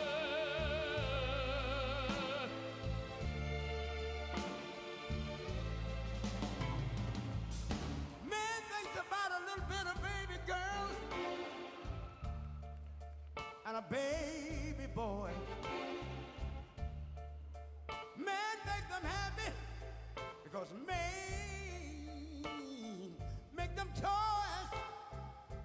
But after man made everything he can, man made lira, pesos, dollars, rubles to buy from every good woman and every man. Ow! This is a man's world. But it wouldn't be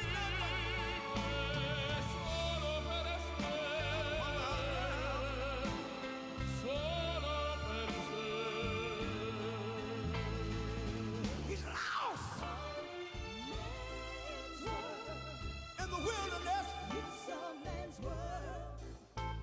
He's lost. E non si accorge che poi nulla più senso c'è, si vive solo per sé, solo per sé, solo per sé. This is a man's world. Please, please, please, please. Please, please, please. Honey, please. No. Yeah. Oh, yeah. No. I love you so.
working all day, overtime hours for bullshit pay, so I can sit out here and waste my life away, drag back home and drown my troubles away.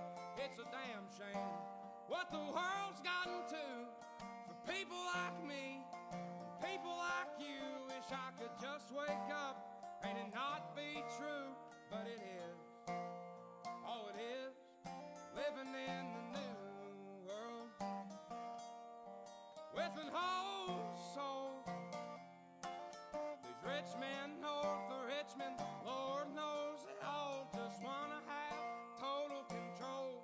Wanna know what you think, wanna know what you do, and they don't think you know, but I know that you do. 'Cause your dollar ain't shit, and it's taxed to no end. 'Cause the rich men, north of Richmond.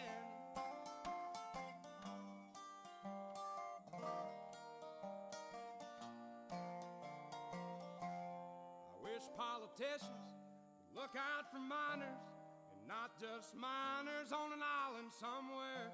Lord, we got folks in the street, ain't got nothing to eat, and the whole beast milking welfare. Well, God, if you're 5'3" and you're 300 pounds, taxes ought not to pay for your bags of fudge rounds. Young men are putting themselves 6 feet in the ground, 'cause all this damn country does is keep on kicking them down. Lord, it's a damn shame what the world's gotten to for people like me, people like you. Wish I could just wake up and it not be true, but it is. Oh, it is living in the new world with an whole soul. These rich men north of Richmond, Lord knows they all just wanna have total control. Wanna know what you think, wanna know what you do, and they don't think you know, but I know that you do. 'Cause your dollar ain't shit, and it's taxed to no end. 'Cause the rich men, north of Richmond.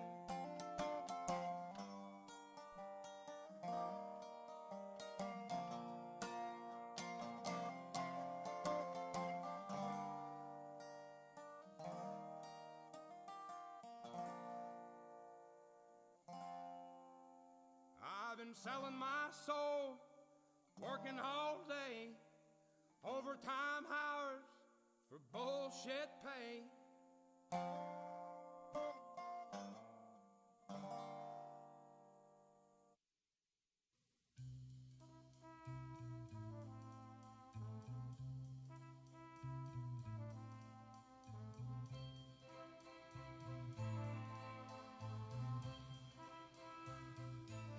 There must be lights burning brighter somewhere. Got to be birds flying higher in a sky more blue. If I can dream of a better land where all my brothers walk hand in hand, tell me why, oh why, oh why can't my dream come true? Oh why? There must be peace and understanding sometimes. Strong winds of promise that will blow away all the doubt and fear. If I can dream of a warmer sun where hope keeps shining, oh everyone, tell me why, oh why, oh why won't that sun appear?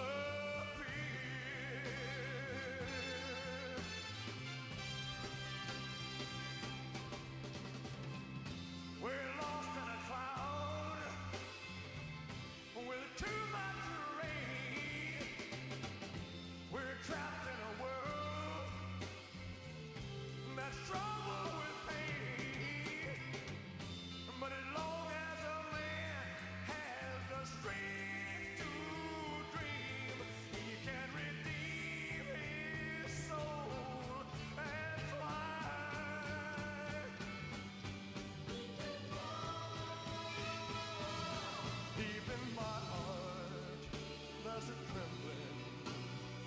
question. Still, I am sure that the answer's gonna come somehow. Out there in the dark, there's a beckoning candle. Oh yeah, and while I can think, while I can walk, while I can stand, while I can talk, while I can dream, please let my dream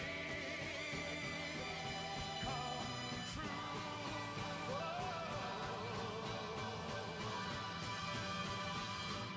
Right now, oh, let it come true right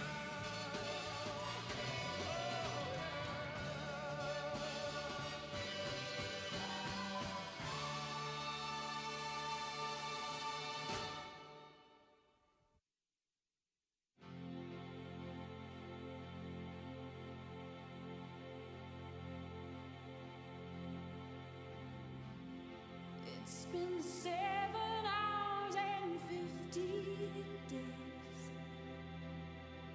since you took your love away.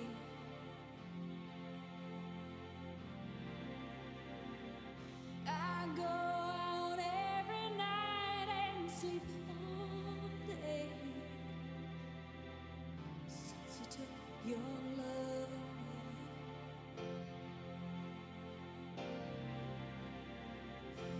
Since you've been gone, I can do whatever I want.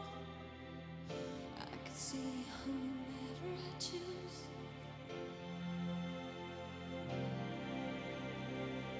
I can eat my dinner in a fancy restaurant, but nothing, I said nothing can take away this blues. 'Cause nothing compares to you.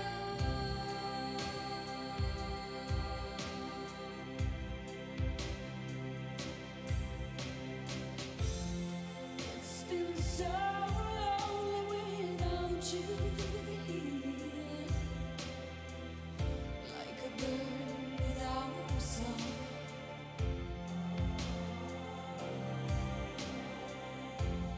Nothing can stop these lonely tears from falling. Tell me, baby, where did I go wrong? I could put my arms around every boy I see. They only remind me of you.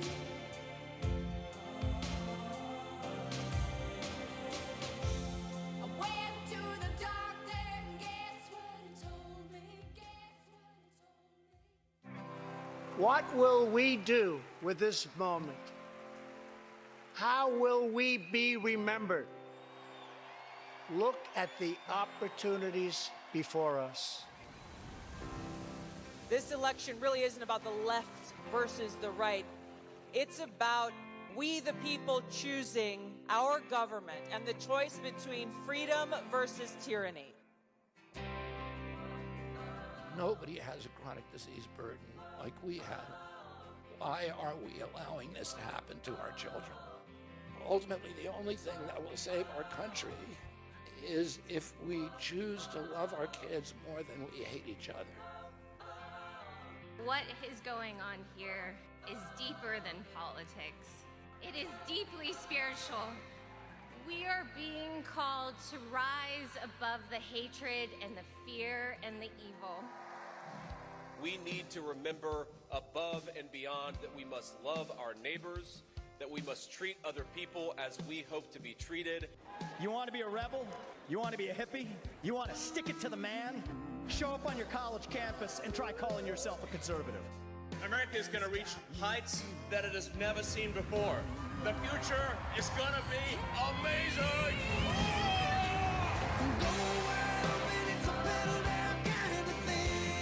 Don't you want healthy children? Don't you want a president that's going to make America healthy again?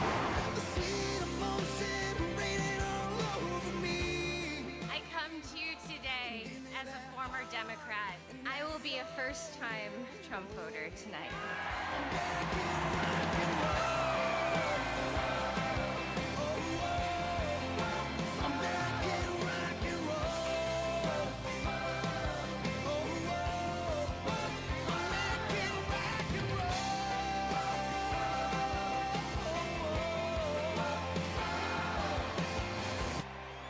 The people dreamed this country, and it's the people who are making America great again.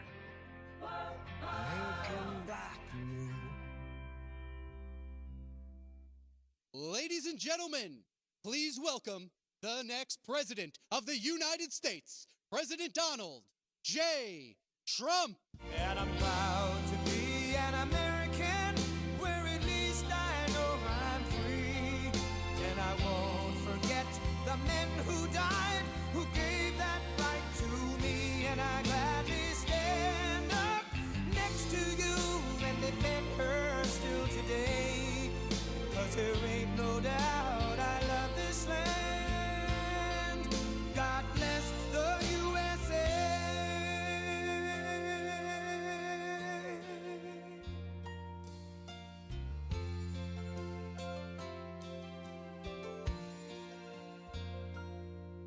From the lakes of Minnesota to the hills of Tennessee, across the plains of Texas, from sea to shining sea, from Detroit down to Houston and New York to LA, where there's pride in every American heart, and it's time we stand and say that I'm proud to be an American, where at least I know I'm free. And I won't forget the men who died, who gave that right to me. And I gladly stand up next to you and defend her still today. 'Cause there ain't no doubt I love this land. God bless the USA.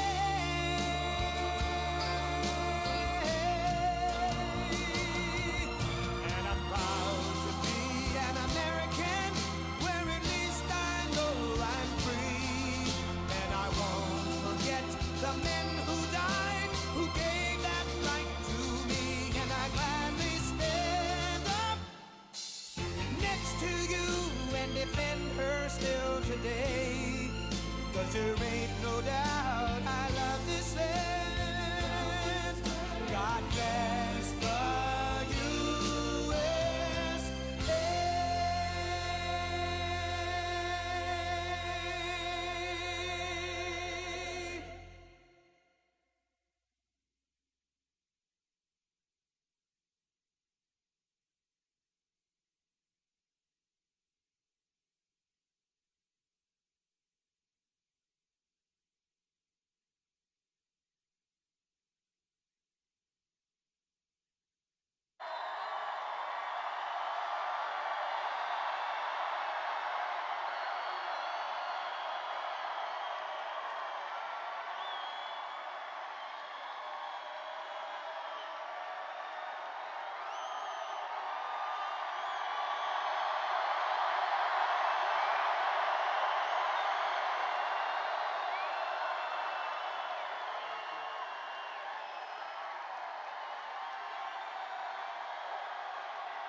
Thank you very much. This is unbelievable.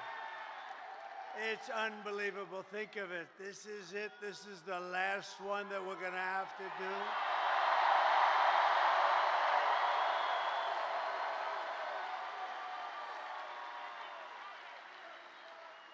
And doing 4 of these in one day is a little difficult, but not really, because the love in every one of them has been incredible, just like this. So it makes it a lot easier.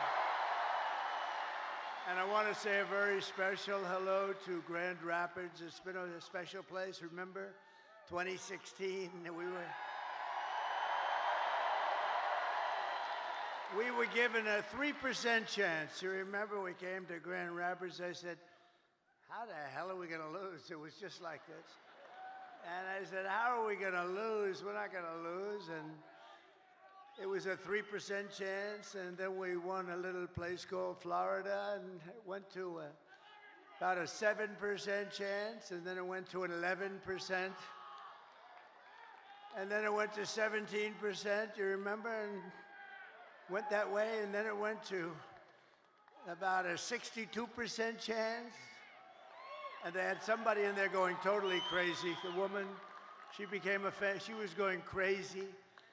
Not on our side, on the other side, she was going crazy. But we're in very good shape. I have to tell you, we're way up in terms of the vote. You know, the Republicans are never up like that.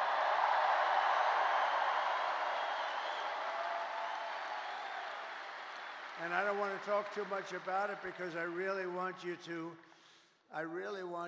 just assume that it's sort of even, and you're going to turn out tomorrow, and we're going to blow this thing away because, you know, we're leading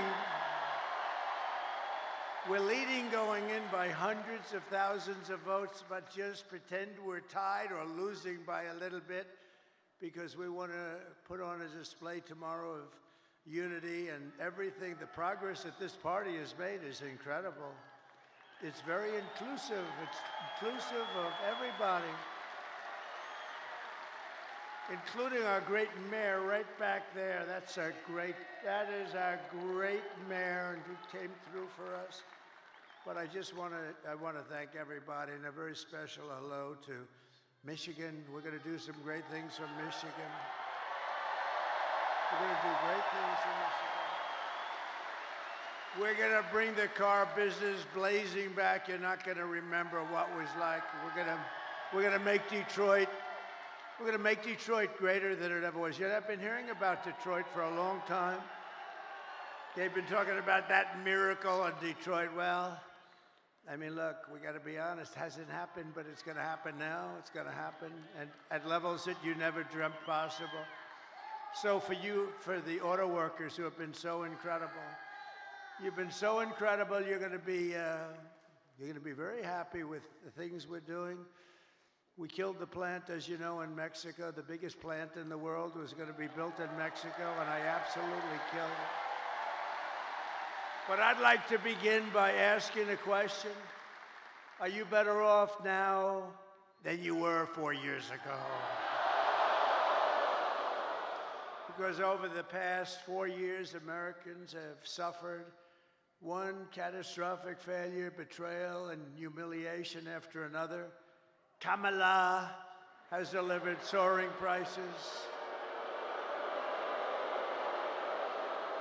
and true economic anguish at home, war and chaos abroad, and a nation-destroying invasion on our southern border, invasion of some of the greatest criminals in the world that are pouring into our country. And we're not going to take that. We're going to end that, like, immediately.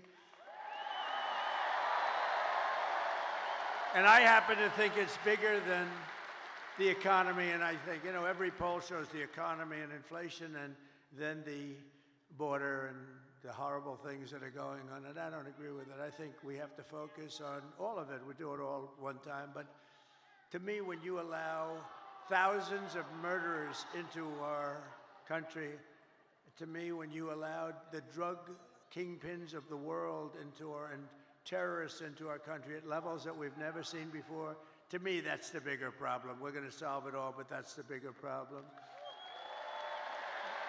And we're going to have it taken care of very quickly. But my message to you and to all Americans tonight is very simple. We do not have to live this way. We don't have to live this way. We're not living good. 4 years, what did they do that was good? Can you name one thing? I said to a group of people, what have they done? Everything's a disaster, including nobody even knows how to. Supposing President Xi of China wanted to call to ask a little question about war or Taiwan or anything, who the hell does he call? We got a little problem in America. There's nobody to call. You know, they'll probably end up calling me. Maybe they'll call me. But, no. But who do you call? And remember, they ripped that presidency away from Joe Biden. Say what you want. We're not fans of Joe Biden.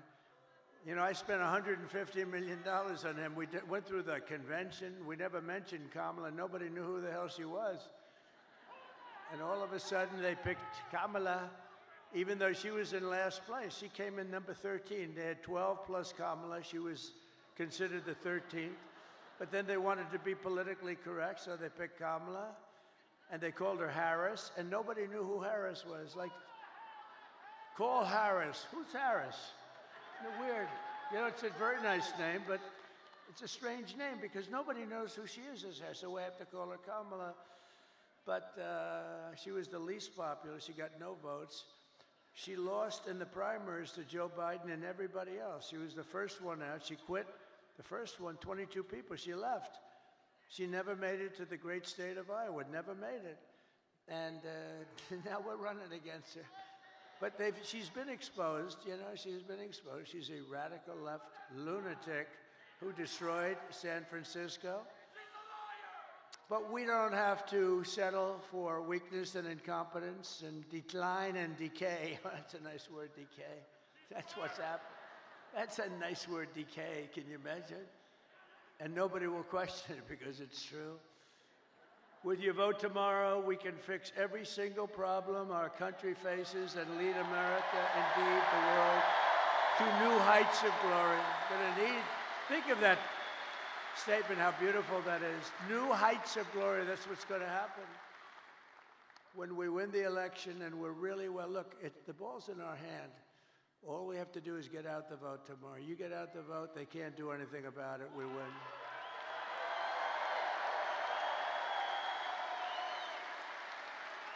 One of their top people just got on television. I was coming in and they said, these are not looking good, these numbers for them. This is very troubling. At least he was honest. No, all we have to do, if we get out our people, it's over. There's nothing they can do about it. It's nice when you have that, right?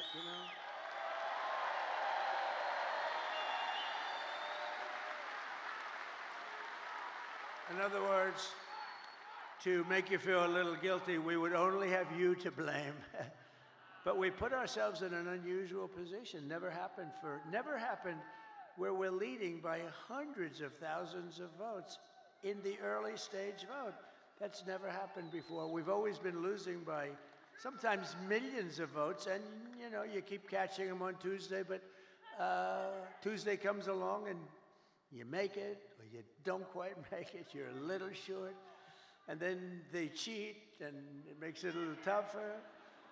Because when you have open borders, transgender everything, high taxes, very high taxes. They're campaigning on the fact that they're going to raise everybody's taxes. And you have men playing in women's sports. You have to cheat. Who the hell is going to approve that stuff? Who's going to approve open borders with criminals pouring into our country by the millions? No, they have to cheat. They have to cheat, and they do it very well, actually. But I think we're in very good shape. We just have to show up, and you're going to have the biggest victory. You know what? This will be the single greatest victory, politically speaking, in the history of our country.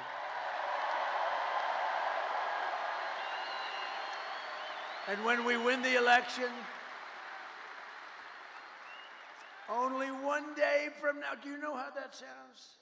I started off saying, and when we win the election 4 years from now, that was terrible. That was so depressing, when we win the election 4 years from now. Then I said 3 years and 2 years and 1 year. Then I said 6 months, and I said, ooh, that's starting to get a little close. And then I said 5, 4, 3, 2, 1 month. And then about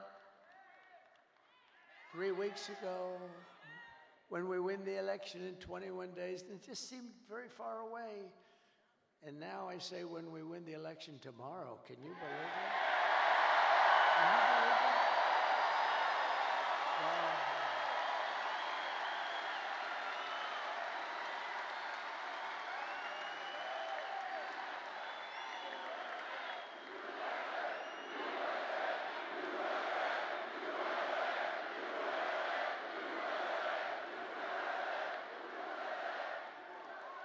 And what we've done, this is a sad occasion in certain ways, because I think we did like 930 rallies from the very beginning. That's a lot of rallies, and you know, and remember, if you make one slip up, and you know, I'm a person, as you probably noticed, I have this beautiful speech, I haven't really even gotten to it yet. One of these moments, I'll start giving you some beautiful things to listen to, and honestly, some terrible things to listen to. Terrible. What's happened, what they've done to our country is horrible. Horrible. And by the way, don't you like a president that doesn't need to use a teleprompter? Isn't there something refreshing?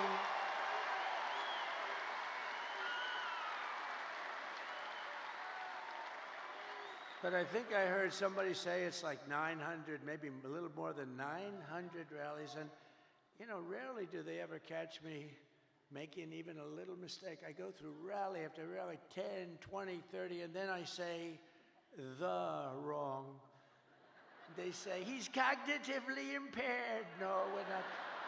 I'll let you know when that time happens. It could happen, but hopefully it's not going to be for a long time. He pronounced a word, he slurred the word, and I hate to go back, you know. A lot of guys, they'll be talking and they'll make a mistake. Excuse me, let me go back. When you do that, it's over for a good speech. You can't do that. You just have to blaze through it and hope that they didn't hear the mistake. Now, when Winston Churchill, who was a great speaker, he was actually a stutterer, a tremendous stutterer, and he became one of the greatest orators. But when Winston Churchill made a mistake, he didn't go, excuse me, and go back. He just blazed through it. But if I do it, they say, he's cognitively impaired, there's something wrong with him. These people are sick, those people, look at them. Ooh, that's a lot of people. That's a lot of people. But this has been an incredible journey. And it's very sad in a way because, you know, we've done all these, and this is the last one. But here's the good news. All we were doing is putting ourselves in a position to win, which we can do tomorrow very easily if we show up.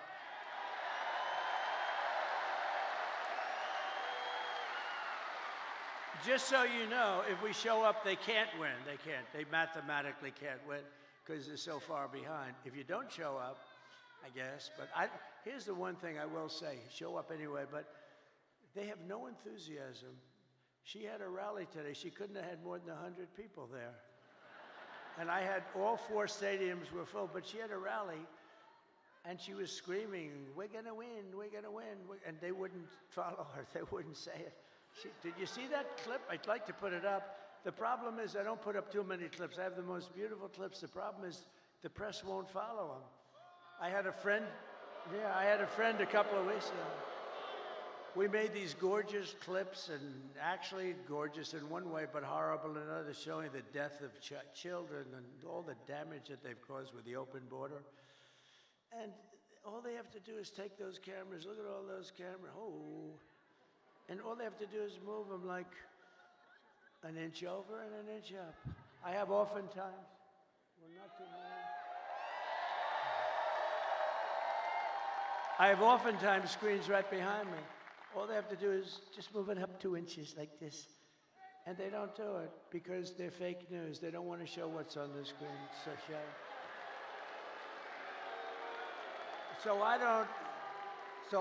I'm having a modestly good hair day. Look at that, look. Modestly good. Not the best. I'm not thrilled, but it is what it is. No, it's great. But what I do see behind me are beautiful people, great workers, people that are proud and they love our country. That's what I really see. Nice, beautiful. So it puts us, assuming we can win tomorrow, which I think we should be able to do pretty easily. It's in our hands, right? It's in our hands. It's totally in our hands. Oh, it's today. Oh, it's today. Oh.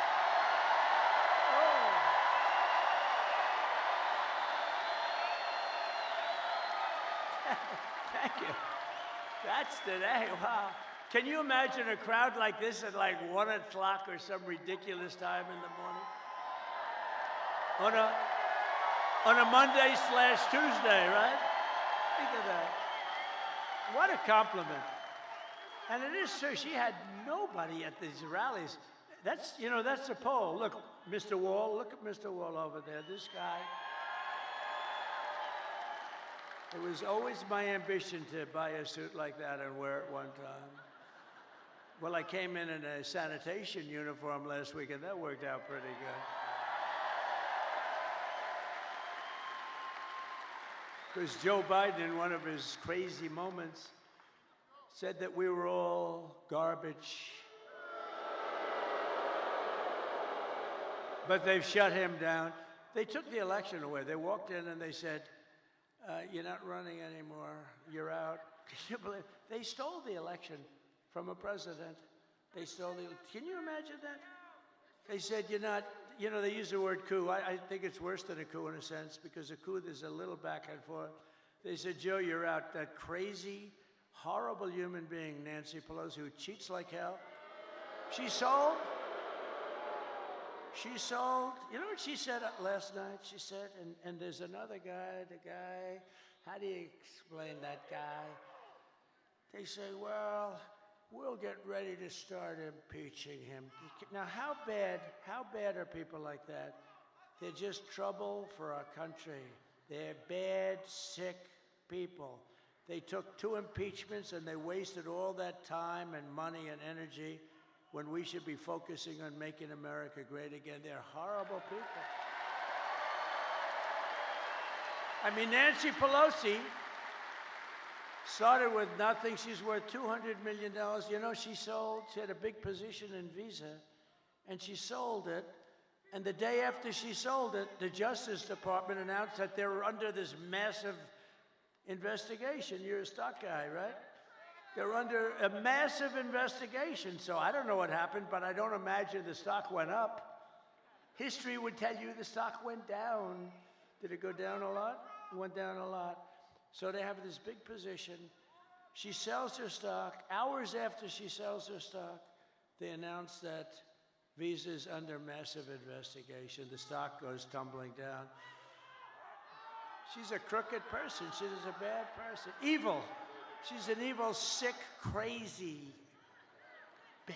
Oh, no.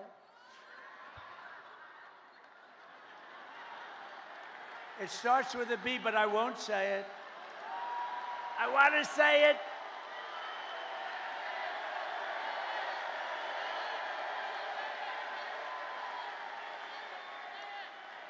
I want to say it, but Franklin Graham said, sir, I love your speaking ability and I love your storytelling, but honestly, it would be even better if you wouldn't use foul language. And I don't use much, every once in a while.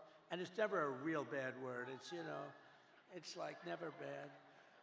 And so I try to adhere, but he's wrong about one thing. It is a little better when you use the foul language because there's more emphasis.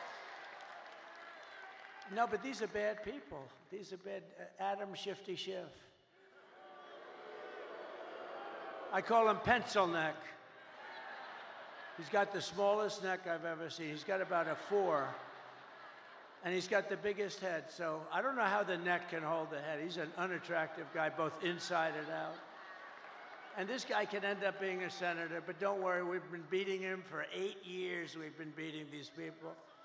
We've been beating them. They impeach me, we win. They send me down the Records Act, and we won in Florida. We win. But you know, we have to take a lot of time, a lot of money, which is what they want.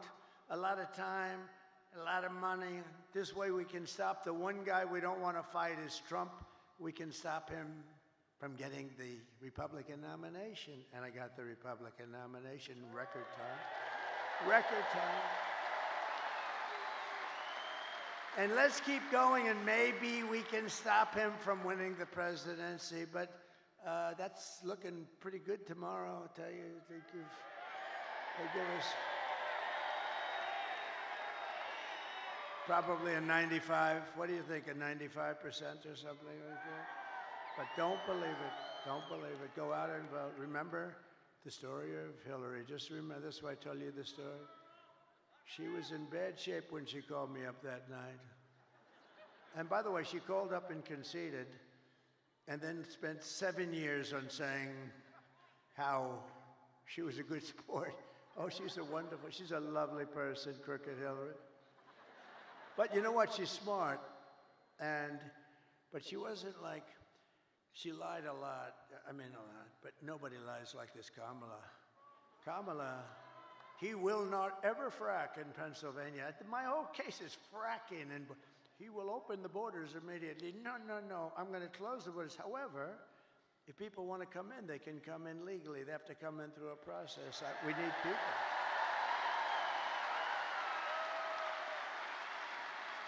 But Kamala is, this is known, she's a very low IQ person.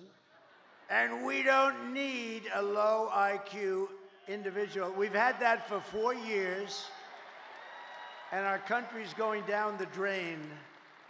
We're going to turn our country around. I will end inflation very quickly. You know how we're going to end it? By drilling and drilling and drill. Energy is going to bring everything down. Energy is going to bring it down, and I will stop the invasion of criminals coming across our border. I will strengthen our military. I will restore peace in the world, and I will rescue the American dream. We're going to have the American dream back soon. Together, we will begin the 4 greatest years in the history of our country, and we will launch the most extraordinary economic boom the world has ever seen.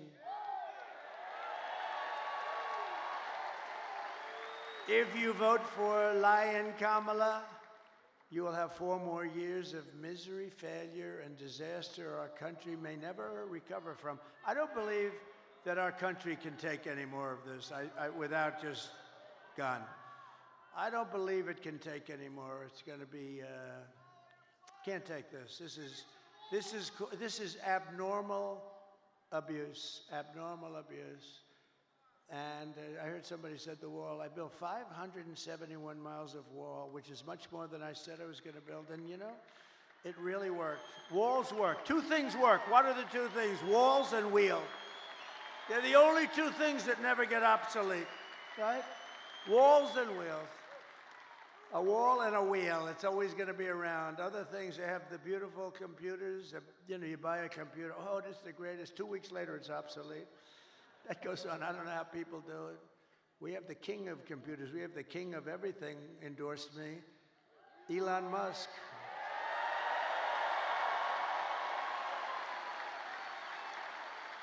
And he brought that rocket ship down 2 weeks ago. I never said 22 stories. It's like monster.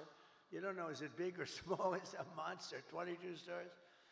And you know that story. I've told it a couple of times. I love the story because I really, the best part is I'm talking to one of the most important guys in the world, and I say, wait a minute, could I just watch something? I see something on I have the television muted, right? I'm looking at this crazy rocket, and I saw it leaving a little while before, and it was all beautiful white. Now it's absolutely burned to a crisp. You know, it goes 10,000 miles an hour. The heat is at levels that nobody can experience. So it's a little, you know, rough. It's a little rough on the paint job. And it's coming in, and I'm watching, and I'm holding this very important person, one of the most important people. But, you know, when you were the president, and now it's very possible, like maybe 95%, that you're going to be the president again, they hold. No, they hold. So I say, do you mind holding for a minute? I have to see this. And I put the phone down. That guy was holding like for an hour and a half. He never got off the phone. I wish he would have hung up. I would have felt better. Because I picked up the phone later. I said, oh, wow. Hello? Hello? He goes, hello. Anyway, but it was so exciting. So I'm watching it. And this monstrous thing is going down, right? And it's coming down. It's, first of all, it's doing all sorts of flips up in the air. I would not want to be on that sucker. I don't care how good Elon is. I said, Elon, you wouldn't get me in that ship under any circumstances. But it's coming down. It's a little rough. And now all of a sudden it starts to slow down as it gets to the ground. Then it starts to move over. Then it gets a little bit out of control, it looks like. A little out of, and the left part of the bottom is going to just rip that big gantry. That's this, you know, whatever the hell it is that holds it. And it's coming in. Oh, and I didn't know it was Elon's. I just assumed, you know, he loves this stuff. He's in a class. But it's coming in and it's going to rip the gantry. I say, oh, this is bad. This is going to be bad. I close my eyes. All of a sudden, wow, you have this massive flame coming out of the left-hand side of the bottom. It was this big jet engine. It pushes it away, and it's coming down, and then it settles into a plate, and then those arms grab it like you grab your baby, just like you grab your little baby. And it hugged it and just put it down, and there it was. There it was.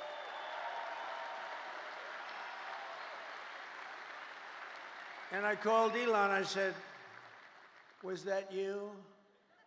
He said, yes. And he said, and by the way, he said this, and by the way, this is something I'd never said because I didn't even think of it before when I told this story. He said, and by the way, I'm heading up to Pennsylvania to campaign for you. That was 2 weeks ago. He's still there. Can you believe it?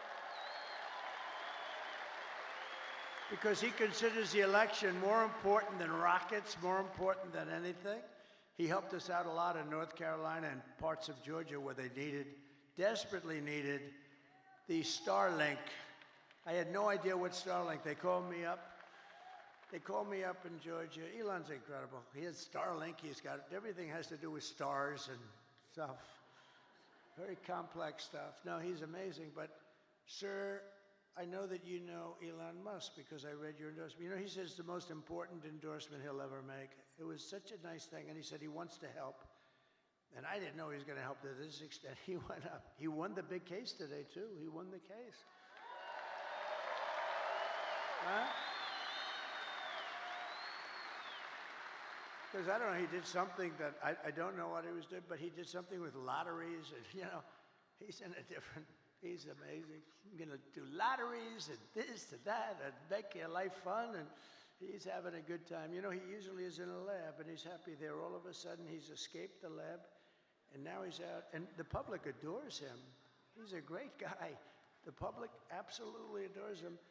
But the man from North Carolina, great guy. You know, North Carolina was hit so hard with the water. The hurricane was essentially a massive pile of water. It was a big water hurricane, the biggest we've ever had. And they were so flooded. Areas that had never virtually seen water would turn out to be lakes. They ripped houses, trees. Everything was ripped down by the power of the tides that were going back and forth. It was terrible. And this man said, if you could ask him for help with Starlink, we cannot get it. It's very hard to get. And I called Elon, and he got it immediately for them. He got it so much that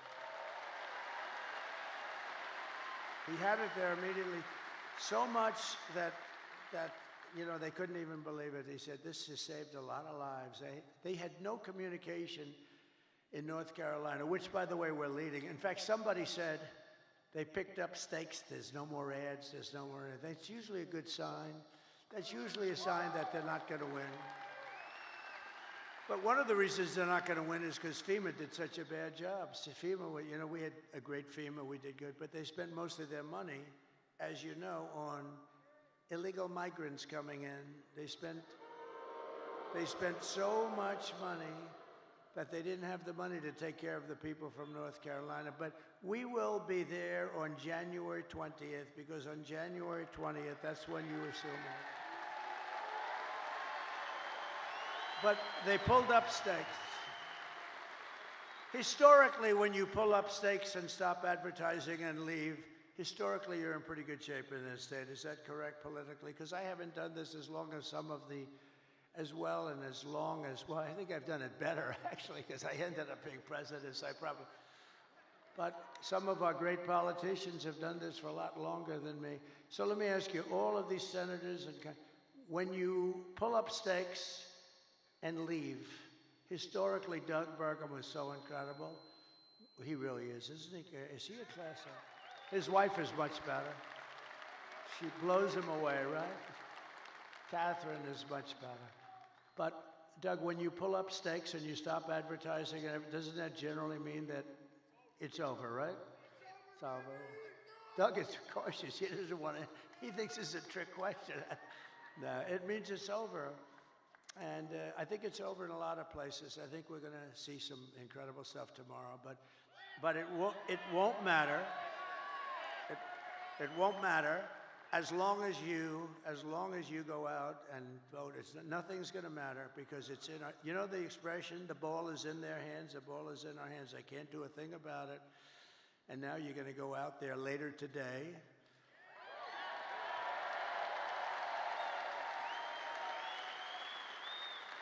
And you're going to show us something. And vote for me, and I will deliver rising wages, soaring incomes, and a colossal surge of jobs. We're going to use things. What's the most beautiful word in the dictionary? We're going to create wealth, opportunity for Americans of every race, religion, color, and creed. But I have to tell you one quick story, because I'm so proud. They're going to build this great big plant. They're building it. They're going to build it. China's going to build a plant, and it's going to destroy Michigan, destroy it, destroy Detroit. Everyone's going to move out. And I heard about it through a friend of mine that builds plants. That's what he does. He builds plants. He builds them better than anybody. John, let's just call him John. And he was sitting there, and I was at the Economic Club of Detroit a couple of weeks ago. But I told John a year ago, I want to see a plant. And he said, well, I'll have to take you to Mexico. I said, I don't want to see a plant. I want to see a plant here. I want a big one. He said, we don't really do too many big ones in the United States anymore. I said, what is that all about, Mexico? He said, well, China's building some of the biggest plants anywhere in the world. They're building them in Mexico. And I said, well, I'm not happy about that. I don't want to see the damn plant in Mexico. It wouldn't look right if I'm in Mexico looking at plants. Do we agree, sir? It wouldn't look right. And so he said, all right, look, I say, forget it. Then I thought about it, and I was making the speech in Detroit, and I said, a couple of weeks before, I said, if they want to build a plant in Mexico owned by China so that they can save all of the costs associated with bringing their cars and all of the things, I'm going to put 100% tariff on every single car coming out of that plant. And if that's not enough, I'll make it 200, 300, 500, 800. I don't give a damn what it is. And they're not going to have one car made in that plant that ever crosses that border, which is right next to them. Anyway, so I see John in the audience, and I gave them that notice a little before, and it was public. And I see him, and I send my people. I say, after I speak, make sure he comes to the back. I want to see him backstage. So I see John. I say, John, how's that big monster plant that's going to rip apart our country, but it's going to hurt South Carolina, Tennessee, and all the other places that do a lot of cars. It's going to hurt everybody. It's going to hurt the country. How is that plant doing? He said, sir, they've given it up because they think you're going to win, and they think you're going to tariff them, and they think they're going to lose their share. And sir, they've given up that plant. It's not going to be built anymore. So I saved Michigan and I saved Detroit, and we're going to let them build that plant. But you know where we want them to build it? Right here we want them to build it. And then they won't have any tariffs to pay. They won't have any tariffs, and they're going to use you to operate that big sucker, and they can build as big as they want with no tariffs. I said, let them know we'd love to have their investment. They're going to build it right here in Detroit, or at a minimum, they're going to build it someplace in the United States, and they won't have any problems. So so I saved Detroit and Michigan a lot. That alone, and I did that without even being president. How about that? They said he's going to win. They told John, we think Trump is going to win, and he's not going to let us make anything, and he's going to do things that we don't know. This guy is crazy. Because, you know, I charged China hundreds of billions of dollars in taxes and tariffs. They paid us, not one other president. And, you know, we're going to get along great with China. We're going to get along good. I want to get along with them. President Xi was great until COVID came. Then I wasn't so thrilled with him. But we did a great job in that. You know, we went back. Nobody knew what the hell it was. We did a great job. We get credit on our military. No wars. We did no wars. I had no wars. Remember when crooked Hillary Clinton? Remember when crooked Hillary was screaming during a debate, he's going to charge wars, he's going to have wars, he's going to prosecute wars all over the place. Look at him, he's a very volatile person. I'm actually not. I'm a very calm person. She's the one that's volatile. But he's a very volatile person. No, I stopped the wars with my being volatile. Nobody had a war. We didn't have any wars, except that we finished a war that we had. We beat ISIS. 100% of the ISIS caliphate was taken down. And it was done in a matter of weeks. When our stupid generals, our terrible generals, you know, the guys up top like Milley, like Kelly, real losers. Kelly was dumb as a rock. I'll never do that again. I say, give me a letter of resignation. Yes, sir, I'd like to say. They said, just give me. You know, Biden never fired anybody. That's why he never had a bad book written about him. No, and also, number two, nobody cared. When I fire somebody, every major publisher in the world, will you say something bad? I had one person who was so complimentary. Sir, you're the greatest president that ever lived, blah, blah, blah. Then she gets a show, but they only want to hire her if I have all these letters. There's never been a better president. She goes in the show. I didn't like him. He was terrible. What a terrible human being. These people are sick. But you know what? All we can do is keep winning. That's all. Win, win, win. But a vote for Trump means your groceries. Such a word I hear all the time because I do like to mix it up with people, more so than my consultants. I think the people are much smarter than my consultants. My consultants are good, but I get much better. Like people say groceries, right? I haven't used that. You know, such a sort of an old term. They say my groceries are so much more. I haven't, you know, the term is just like an old term. And it's a beautiful, but they say about my groceries were so expensive, they'll be cheaper. Your paychecks will be higher. Your streets will be safer and cleaner. Your communities will be richer. And your future as an American will be much better than it ever has been when I get in. Because this will be the golden age of America. And that's what I'm calling it. I'm telling the press. I hope you put it in. Isn't that a beautiful phrase? The golden age. I like to brand things like I brand Pocahontas, and you know I do a lot of branding. I'm one of the greatest branders in the world. A lot of them were Republicans, but they're all now friends of mine, so I can't talk. Some of my greatest branding was on the Republicans during the primaries, but they're all friends of mine. Most of them, some of them, yeah, most of them are. Most of them are, but you know, I don't talk about that. Once the battle is over, I take those words, I put them away permanently in some cases. On occasion, I'll bring them back out. But just a few months ago, in a beautiful field in Pennsylvania, an assassin tried to stop our great movement, greatest movement in history. But that brush with death did not stop us by any means. It only made us more determined to finish the job that we had only just started.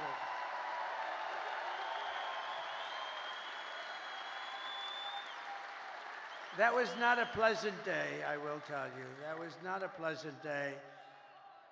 But many people say that God saved me in order to save America. Many people, I've seen it so many times. And with your help, we will fulfill that extraordinary mission together. We're going to fill it together. We are going to fulfill it together. It's a beautiful expression, and, you know, I think it might be true. I have sons that are here right now, Don and Eric, and they're great people. But they're really great shooters. They're like top-of-the-line shooters. They know so much about it. They say it was almost impossible for somebody, yeah, a miracle. It was a miracle. That's the miracle right up there, right? But I didn't realize that. But from the distance that they were, they say it was a miracle. Well, if I didn't turn to the right to look at that beautiful graph that we had up having to do with illegal immigration. So illegal immigration saved me, can you imagine? And speaking of that graph, let me see that graph. I love it so much. I love it. I love it. I hug it and kiss it every night. I take it to bed with me. My wife thinks I'm crazy. I bring it to bed with me. Look, if I don't put that up, and it's never there, it's always there or there, but usually it's on the left. So if I look to the left, I'm gone. If I looked over there, but it's like, something happened. Something happened. Something up there happened. No, but think of it. So I said, just like I did right now. The shooter's right there, right exactly 90 degrees. That crazy guy, right there. And I said, let me see the graph. I said, what the hell was that? But if I didn't turn, it goes a little, it's not good. You don't want to see that. So it was a miracle or a gift from God, maybe. Amazing. And when Don and Eric, who are really great shooters, they heard that, and then they heard the gun, they know exactly the gun, the AR-15. It's supposed to be very accurate and all that stuff. And this guy wasn't, you know, he was at the range all the time shooting. He was supposed to be a good shooter. They said a bad shooter would hit it almost every time, a bad shooter. Don said it's the equivalent of sinking a 1-foot putt. That he put it in golf terms. I said, that's not good. Because for those that don't play golf, it's almost impossible to miss a 1-foot putt. And so it's amazing. So they were shaken up. They couldn't believe it. They actually said God did that because they didn't believe that they could. Now, it wasn't a miss. I mean, it wasn't, it ripped the hell out of it, but I consider that a miss. It ripped it up pretty good, and it was a very bloody mess. And the doctor, who was great in Butler, he said, sir, I want you to go with me to buy a lottery ticket because I've seen this. I've been doing this for 35 years, sir, and I've never seen anything like it. I've never seen anyone come out of it with that gun from that range. I said, he said, I want to buy a lottery ticket with you tonight. And I said, well, doctor, you know, let's not do that. Let's see if we can get this sucker stop bleeding. But he told me the ear is the bloodiest part. You get hit in the ear, something to do with cartilage. So they thought I was hit all over. I said I wasn't hit all over because I was down, and I wasn't hit all over. I said I was hit in the ear. Now get me up, get me up.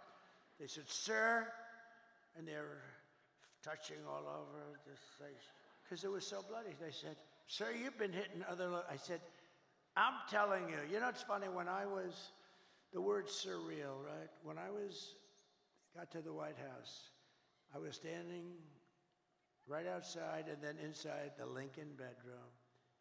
The bedroom of Abraham Lincoln, his wife, his son, Tad, who died actually as a very young boy, very young. It was a very rough time for them. They were suffering tremendous melancholia. You know, they called it, they were melancholy. Melancholia, they called it, not depression. It's the same thing, but in those days they call it melancholia. But I was in the Lincoln bedroom, so famous, all the furniture just the way it is. And he was very tall. He was 6'6". That's like the equivalent of a Baron Trump today. You know? Who's a lot taller than 6'6". He's a good-looking guy, but he is tall. And but he was 6'6". In those days, very unusual, but he was tall. And then you put his hat on, which was another foot, right? So he was a pretty tall guy. But the bed was very long. You could see it was elongated. But I was there, and it was like a really surreal. I was with the First Lady, who was very popular, who got the #1 book in the country. Can you believe it? Called Miranda. Go buy it. Go buy that book. Go buy that book. It's great. I was a little nervous when I started reading it. I said, this could be very bad for me. Releasing a book before the election could be very dangerous for me. But no, it's a great book, and she's a great writer, actually. She wrote a note at the convention. Remember the note she wrote? It was so well crafted that these guys right here wanted to put it as part of the platform. It was unbelievable. The book is unbelievable.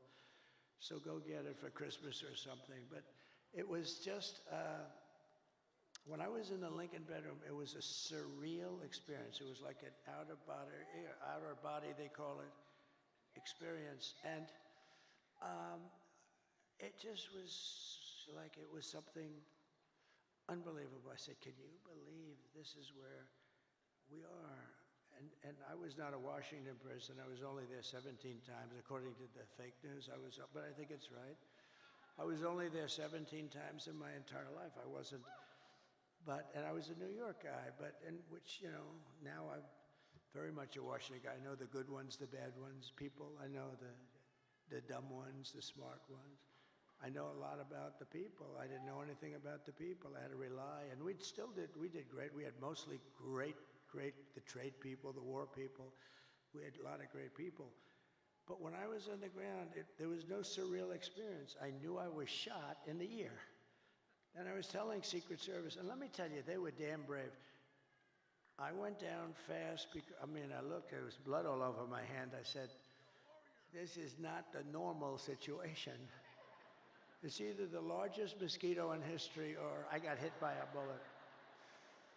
And I followed my hand down, and I think people were also shouting, get down, I think it was.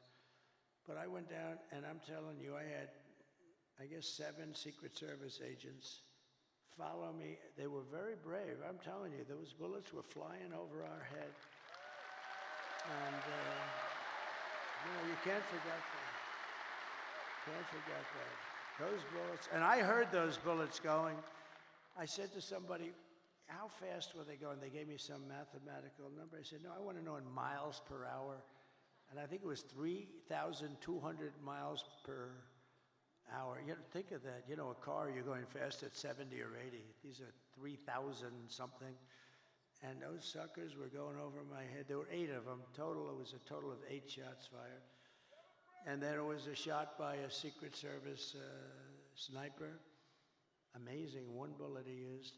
But I think we also had help from one of the police snipers. He hit the stock of the gun or something, and we appreciate that very much.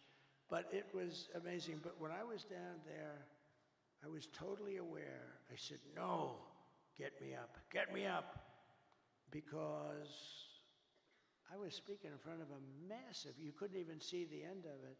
Now, when we had the celebration honoring Corey, the firefighter, great guy, when we had that celebration, we had 101,000 people. And that's when I really got to see that's where I really got to see the real Musk, because I invited him up. And he's always like in a lab. And it's almost like he was released. And I said, you have to come up here, Elon, just come up. And he looked out, and he was so happy. I think he loves people. And he started doing jumping jacks and stuff behind me, right? He was so happy. I think he's going to run for office against me. I'm very concerned. No, he's great. It was great. But he was so happy, and it was a great celebration. But when I was down, it was no feeling like I had in the White House. I mean, I totally was aware of everything. But had I not made that turn, I wouldn't be with you tonight, and that would have been bad. And I hope that's right. I hope that's right. I hope that God did put me here to really save this country. Because this country's in big, big trouble. This country's in big trouble. I hope so. To every person and every citizen across this land, I am asking for the honor of your vote. I don't want your money. Most people want your money. I don't want any money. All I want you to do is go out today. Sounds a little strange. Go out today. Meaning go out in a few hours, okay? This guy's complicated because it sounds so much better when you say tomorrow, when it's night, but that's okay. I want to be exactly accurate for them. But go out today and vote. And I guess 7 o'clock or whatever time it is, doesn't matter. And we're going to have the greatest victory in the history of our country. And as your president, I will fight for you every single day with every breath in my body. Together we will save this country, this great country that we love. We will defeat the corrupt system in Washington. Because I'm not running against Kamala. I'm running against an evil Democrat system. These are evil people. I wasn't running against Biden either. He was stuck in a basement. I didn't even run against him. I mean, no, we're running against a very evil system, and we have to defeat that system. And America's future will be an absolutely incredible one. As we stand on the brink of rescuing our country, I want to take a moment to thank the millions of hardworking men and women who are the heart and soul of this, the greatest movement of all time.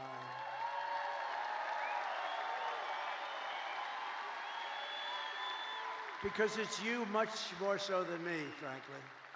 You're incredible people. You built this country, and you're going to save this country, but you're incredible people. You're really incredible people. And as I said in the very beginning, this isn't my campaign. This is your campaign. This is a great campaign that's now it's 9 years, and we've been fighting side by side every step of the way. We've been together. That's why it's not even hard. People say to me, like very successful people, how do you stand up and talk in front of these people? And it's sort of easy because they're love. It's love in these rooms.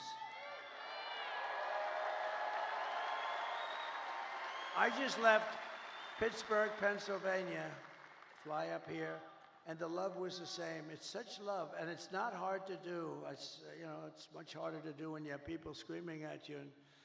But there's love in this room. I think there's love in the whole country. I think it's a much bigger movement than we even understand. I think we're going to end up getting numbers that are far greater than we would expect. But you've given your time, your money, and your whole heart for this cause, and your support means more than anything you can even understand. It's amazing. I love you all. You're very special. This is my last rally. Can you believe it? The rallies, these big, beautiful rallies, there's never been anything like it. And there never will be anything like it. And it just happened. It caught on. And I think it caught on because our country's in trouble. And, I happened to be a messenger that was able to tell you what you knew, because most people understand it. Most people with common sense, we're the party of common sense, they understand it. But this is all you need to know. I mean, Joe and Kamala broke it, and I will fix it. I'll fix it fast. And America will be bigger and better and bolder and richer and safer and stronger than ever before. It's going to be all of those things. The presidency requires strength, courage, and grit. And in a little while, you have to stand up and tell Kamala that you've had enough. You can't take it anymore. You're destroying our country. You were a terrible vice president. You destroyed San Francisco. She destroyed San Francisco. And she worked, when she was Attorney General of California, she worked along with a lot of her friends out there, like Gavin Newsom, the governor, one of the worst governors in history, and destroyed the state. I mean, more people moved out than moved in last year, first time ever. That's never happened before. You're going to say, Kamala, you're horrible at your job. You don't know what you're doing. You're a low IQ individual. We want smart people. We want cunning people. We're dealing with the smartest people in the world. We don't want you negotiating nuclear deals because you don't know what the word nuclear means. Kamala, you're fired. Get the hell out of here.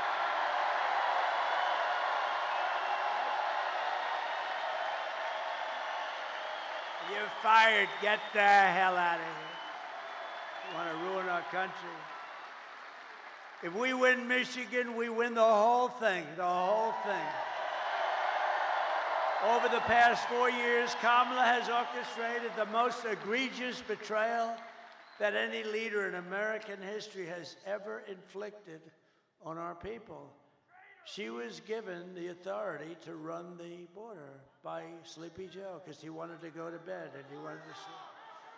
He had only one thing he wanted to do, and that's sleep. So he made her the border czar. Now she's trying to deny it.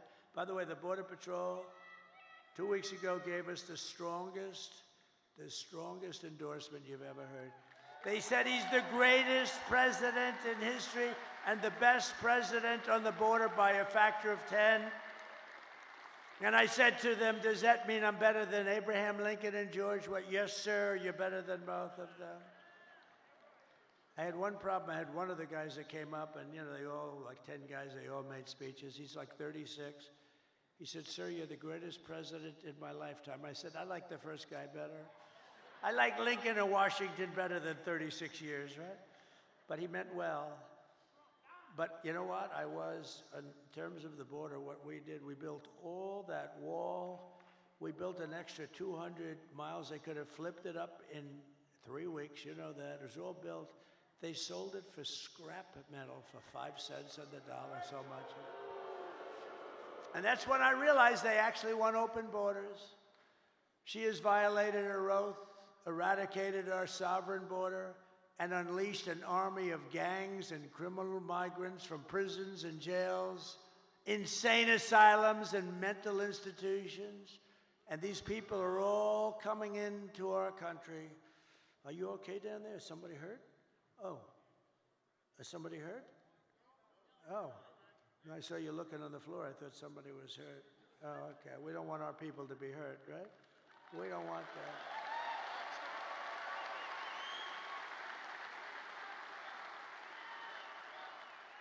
But all around the world, they come from Venezuela, they come from the Congo in Africa, not just from South America. They come from all over the world, and they're stealing countless American lives. They're killing a lot of our people, a lot, far more than anybody thought even possible.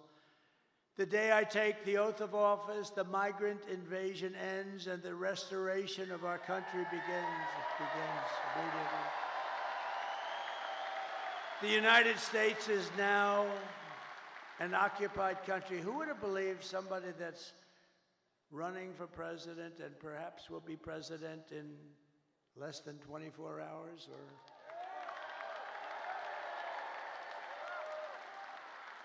or maybe it will take these machines that we pay so much for 2 weeks? Can you believe it?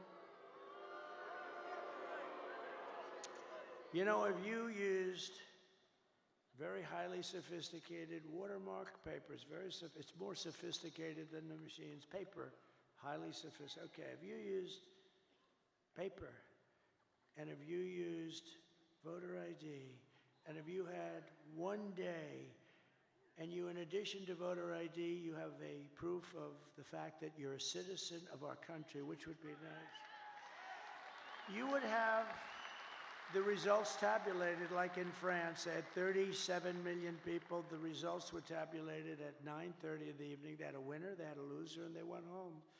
And here's the other thing. I know nobody's very cost conscious anymore. 8% would be the cost compared to the cost of these very highly complex machines. And Elon Musk told me, he probably knows more about computers than any man in the world. He said that machines don't work because they're easily violated. Now, this is the smartest guy in the world, the guy that runs rockets with computers, and saying the computers are far more important than the engines. I mean, nobody knows anything like this. But if you used paper, it's 8% the cost of the other. It's more accurate. And you don't have 12-day waits. And then what the hell's happening in the inside of those machines if you wait? We want the answer tomorrow, tonight.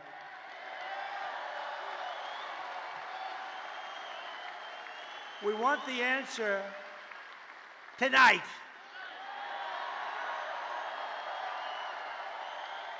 They spend all this money. They spend all this money, and old-fashioned paper is much less expensive. And you know what? It's more accurate. It's much better. Something's going on with this. I mean, what the hell are they doing? But we don't want to wait 10 days, 12 days, 3 days, 2 days, or 2 hours. We want the answer tonight.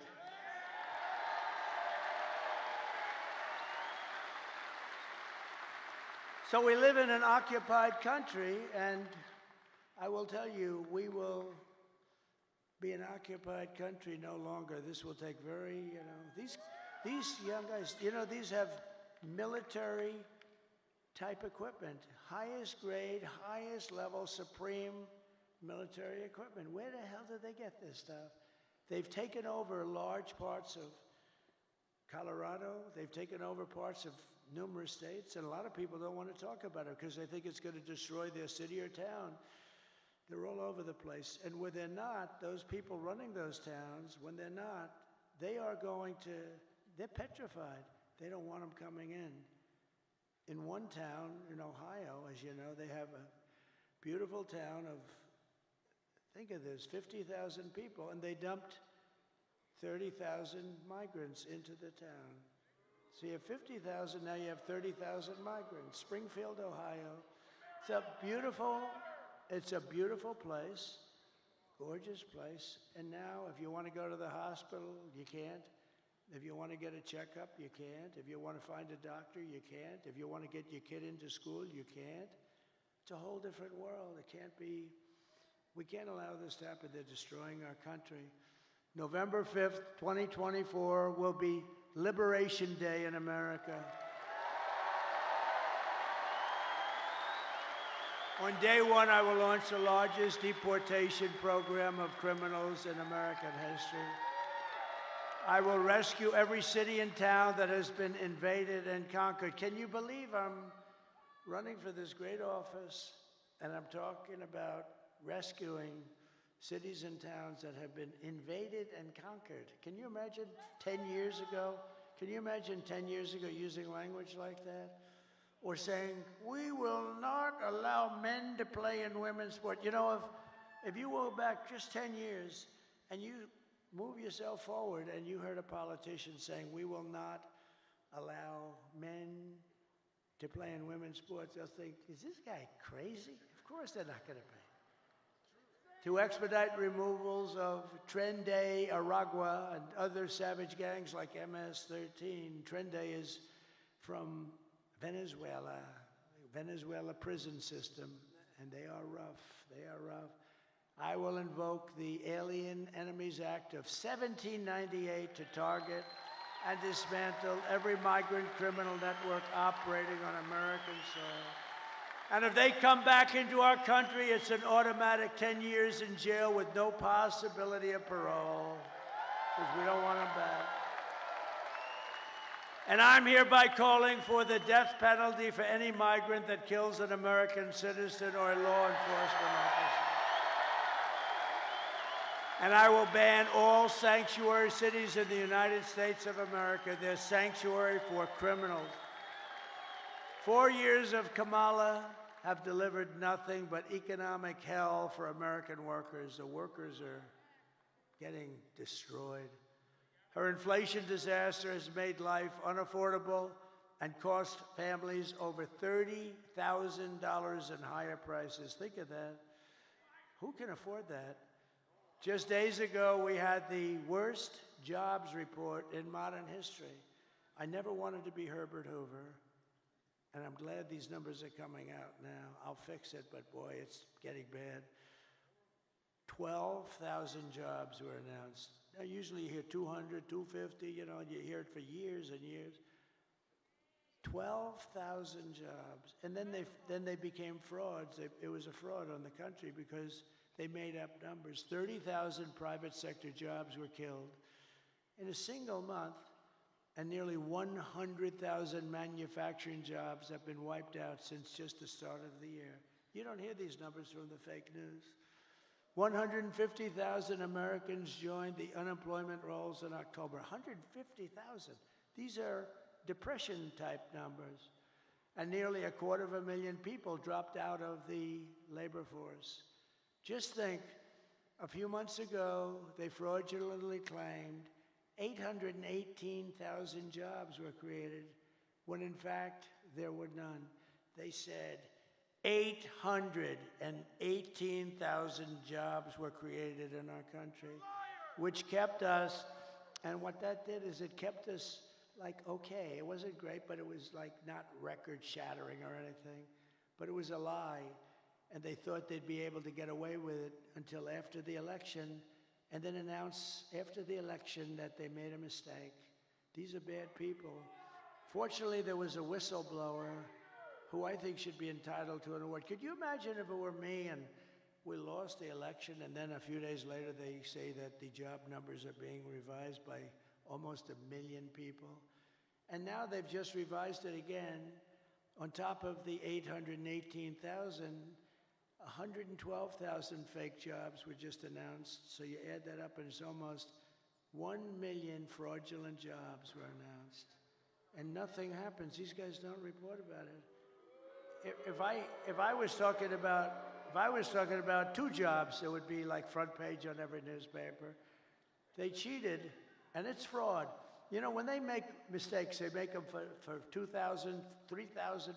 There was never 818,000 jobs right before the election were announced, and they turned out to be a fraud. And they were going to announce the revision after the election was over. What the hell kind of an election would that have been? So I want to thank this whistleblower. Meanwhile, 100% of the net jobs created in the last year have gone to migrants. Think of that. 100%. 100% of the jobs that were created went to migrants, not to people. And I'll tell you what, your black population is being devastated by these people. They're taking all the black population jobs away, and they should announce those numbers before the election also, because frankly, what's happening there, you're going to see some bad things happen. They're taking their jobs, and the Hispanic population's going to be next. You watch. It's horrible. But if I win, it's going to be not so horrible because we'll fix it. These are depression-type numbers, and that's where we're heading if she's elected. And if she's elected, we're talking about a 1929-style depression. Under my leadership, we are quickly going to turn this economic nightmare into an economic miracle. We're going to make it a miracle. We will make America wealthy again, and we will make America affordable again. And we're just one day, meaning a half a day, sir, away from the best jobs, the biggest paychecks, and the brightest economic future the world has ever seen. But you must vote. Gotta vote. You gotta vote. Kamala's plan will impose the largest tax hike in American history. I've never heard anybody campaign. I've done this stuff for a long time, but I've been involved for a very long time supporting candidates. And candidates are always saying, we will reduce your taxes, efficiency, all this stuff. They're running on the fact that they're going to raise taxes substantially. I've never heard that. This is the craziest campaign I've ever seen. We will raise your taxes. Vote for us. Mondale. Mondale, he says Mondale. I think you're right. We're going to raise your taxes, but they're going to do that on the typical family, American family. They're raising the taxes more than $3,000 a year.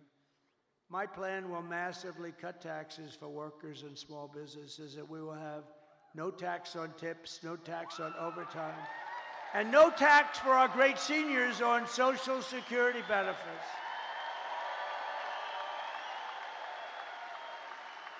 To rapidly reduce inflation, I will end Kamala's war on American energy, and we will drill, baby, drill. We're going to drill, baby, drill. And I will cut your energy prices in half within 12 months, okay? When that happens, everything's coming down. The donuts are going to come down. The food is going to come down. As we say, the groceries. I just told the story in Pittsburgh. A woman, elderly, goes to a supermarket and takes 3 apples and brings the apples to the counter, and then she realizes that the price went up yet again, and she doesn't have the money for them, and she excuses herself, she walks back to the refrigerator, puts the apple back in refrigeration, and walks back and buys the 2 apples. That shouldn't be happening in our country. That should not be happening, and we're not going to have it happen long.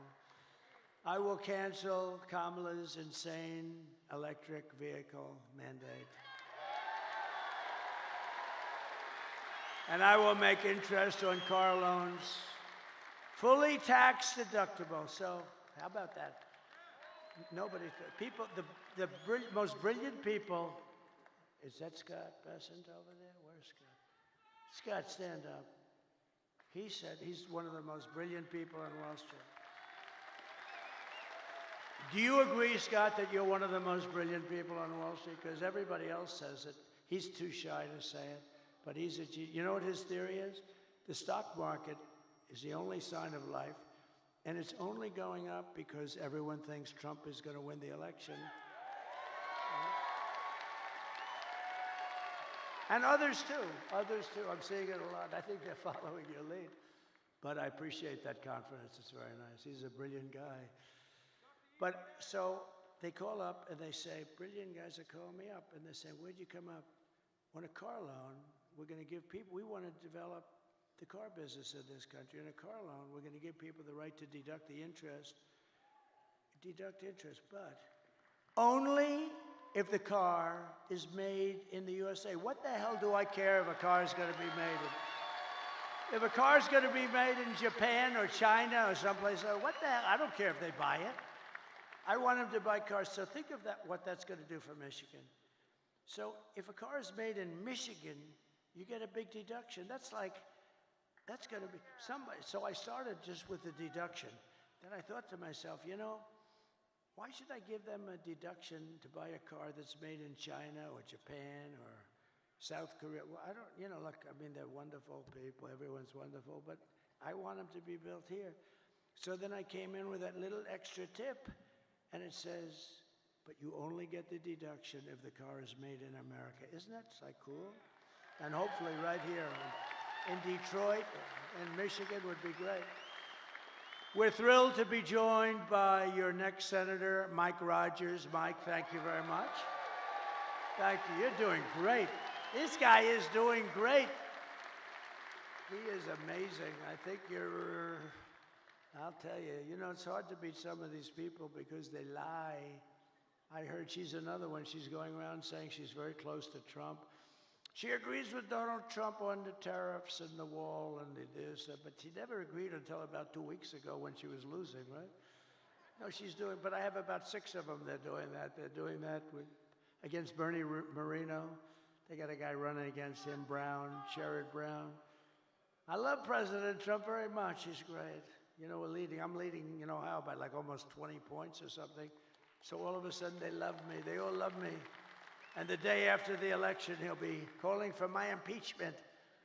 Let's impeach him. These people are sick.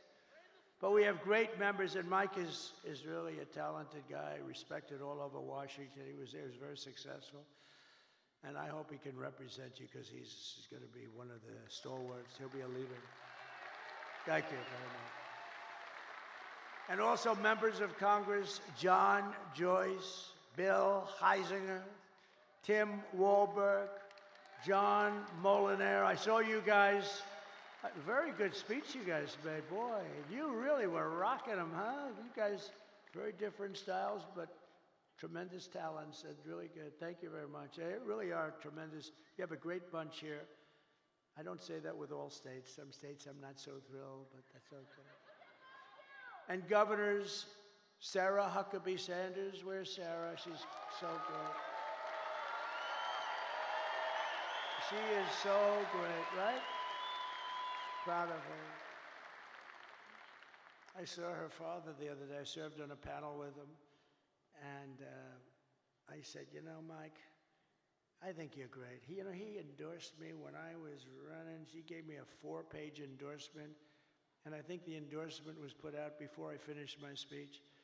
And I said, you know, you're great. He said, well, I appreciate that, but my daughter is far greater. How about that? Is that nice? My daughter is greater, he said. And he's not a man without an ego, I will tell you, right, Sarah? But he said, my daughter is greater. That's beautiful. That's a beautiful thing that he said. He's an incredible guy.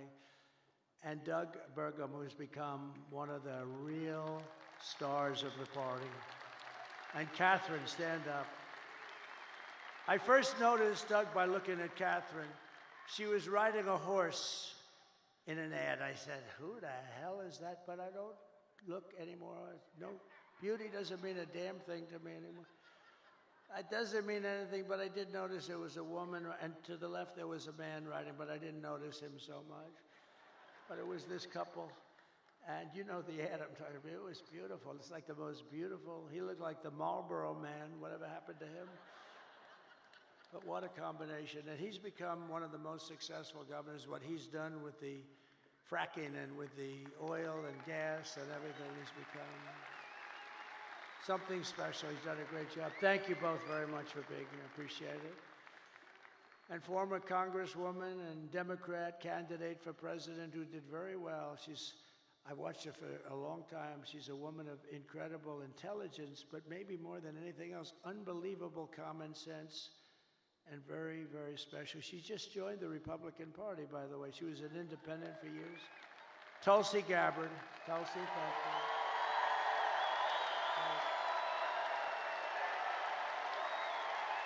Great.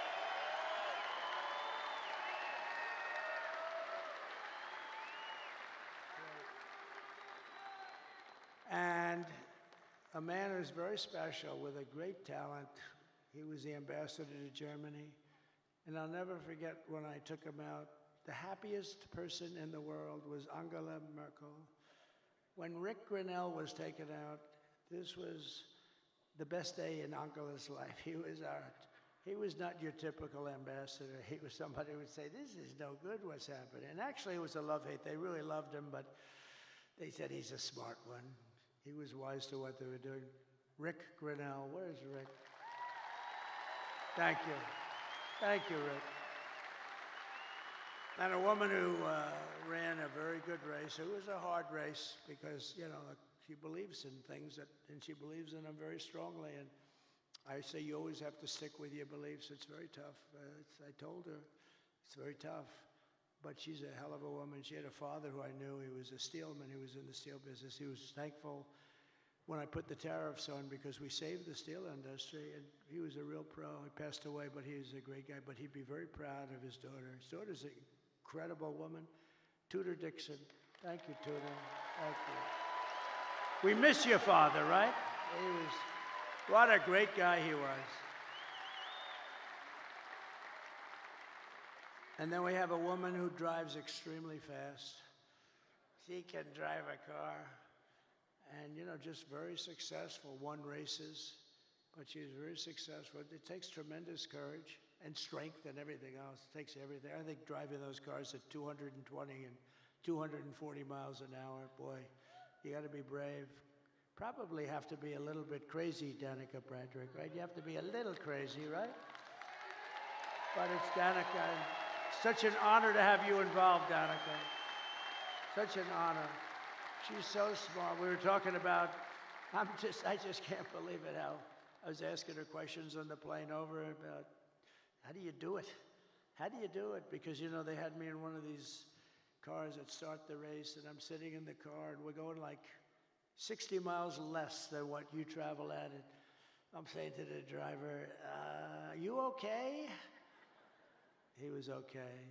But it's an honor to have you involved. You're really special, a really incredible athlete. She's an incredible athlete. And another person that was very honest and very talented and doing an incredible job, but she was extremely honest. And sometimes you can be honest and it doesn't work out, but it's actually worked out really well because she's doing phenomenally well, better than before. Sage Steele, thank you very much, sir.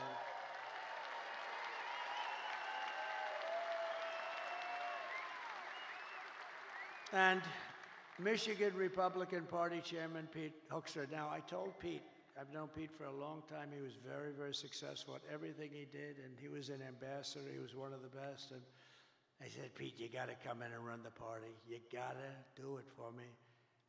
And it was not that easy. He has a lot of options, and he came in, and I mean, I think we're going to have a great result later. But Pete came in and ran the party, and I'll tell you, it is so organized, it's so professional. I think we're going to win. I mean, I think we're going to win in Michigan, seems to be. We can't let them forget that I stopped that big Chinese plant in Mexico, Pete. Put that on top. But no, that was the thing. Nobody else would do that. I did it without being president. They just said, but they know it's not going to be easy for them. They won't, they're going to, let's put it this way, if they build it, they're going to lose their ass, okay? So I want to thank you, Pete. You've done incredible. And a man who I fell in love with, actually, he's an auto worker and a union guy, but he saw what was happening. He saw look, I mean, you take a look at this area and go back 50, 60 years, it's been just a downward trend. It looks like, you ever see a chart? It's like, right, Brian? It's like just a downward, like a sliding ramp. Brian Pannebecker from the Auto Workers for Trump. Brian, come up here for a second. Come in. Come in. I got to see. I love this guy. I always wanted arms like him. He's got the biggest, meanest arms. They look like what grabs that rocket. He could grab the rocket. Tell them a little bit about what you see going on. And I tell you, he's just an incredible guy. Thank you, Brian. Thank you, Mr. President.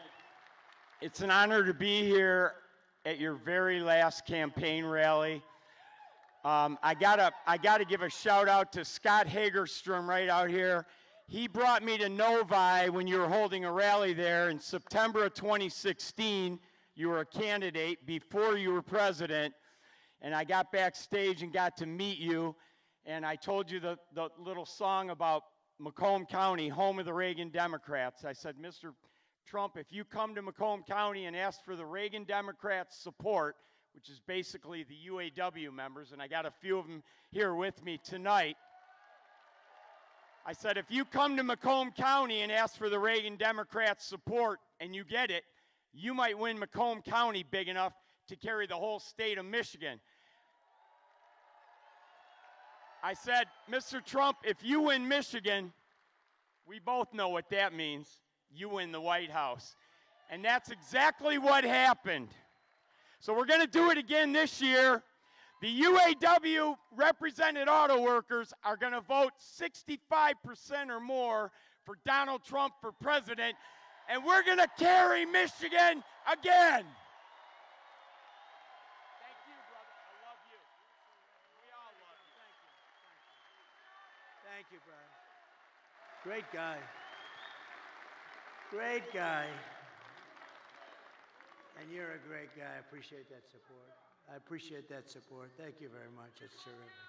You gave us a beauty there, didn't you, huh? He's a worker. Michigan Senate Republican leader, Eric Nesbitt. Eric, thank you very much. Great job. You're doing beautiful. And Michigan House Republican leader, Matt Hall. Tremendous guy. The great Steve Witkoff, great businessman, the most generous person I know. He gives a lot of money. Every time there's a hurricane, he wants to give money, and he's just great. and Howard Lutnick. He is working along with my children and Linda McMahon, who's fantastic, and they're working on transition. But I said, don't worry about transition. Let's win this thing first. Okay, we'll work on transition. But he's one of the most respected people on Wall Street. Rebuilt his firm after it was taken out of the World Trade Center by that horror show act. Long ago now, but it's still very emblazoned in all of our minds. But so Howard, thank you very much. Howard Lutnick, thank you very much. And my great children, should I have them come up real fast? Okay. Don, Eric, Tiffany, Laura, Michael, come on up here.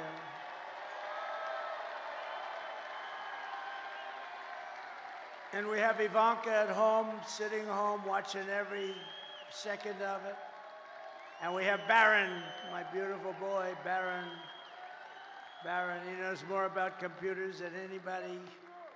I closed up his computer. He said, Dad, it'll take it 2 minutes to figure that out.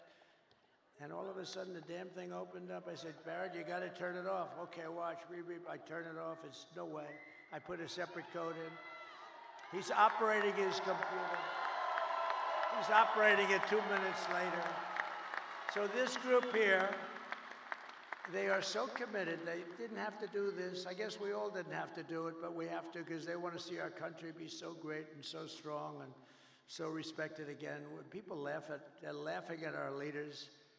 We have a guy can't walk. He can't find the stairways. Look, there's about 6 of them up. He finishes his speech. He can't find the stairways. And she's worse than him. You see what's going on. Did you see it tonight screaming, we're going to win, we're going to win? And she's screaming, and it's like 100 people going, what the hell is wrong with her? But these people are behind me. I love them, but they are really special. They're very talented people. And every one of them. They've been great. Maybe I'll ask Laura to start and say a couple of words. Could I do that? She's the chairman of the party. Comes from North Carolina. I wanted her to run for the Senate. There was nobody could have beat her. But she said, you know, I have a great husband and I have beautiful kids and I really want to focus on them for a little while because she's been working hard. And she would have been great. And I said, who do you like? And they said, Ted Budd. And I went to Ted. I said, Ted, do you like it? He said, but I'm not going to run if Laura runs. I said, well, she wants you, she likes you a lot, and he's become a great senator, but she could have, but then she becomes like the chairman along with Michael Watley. Is Michael Watley here someplace? Yes? And I wanted, the mayor of Hamtramck is here. Come here. I see you. You got to come up here, please. This guy has been with us almost from the beginning. I'm so glad we got to see you. Hi, Michael.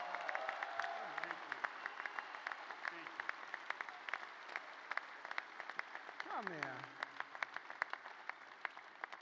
He has been an unbelievable unifier. This is one of the greatest men in your state, and I want to just thank you. Come here, say a couple of words.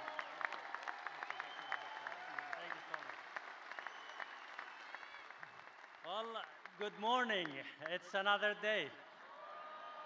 I spoke earlier before you came, and I told the crowd that tomorrow, or today actually, is going to be a historic day, and we shall celebrate a historic victory today.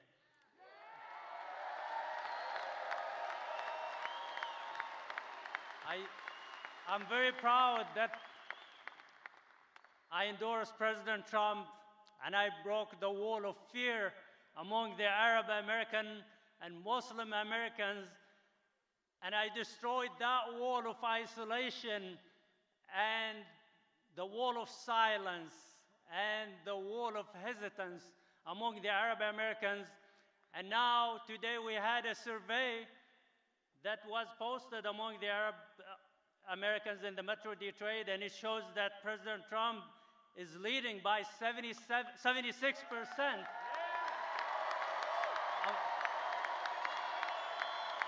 And Harris earlier had 3%, and the rest was for others. So we are in a mission to end that disconnect between the minorities and the Republican Party and to make it the party of inclusion.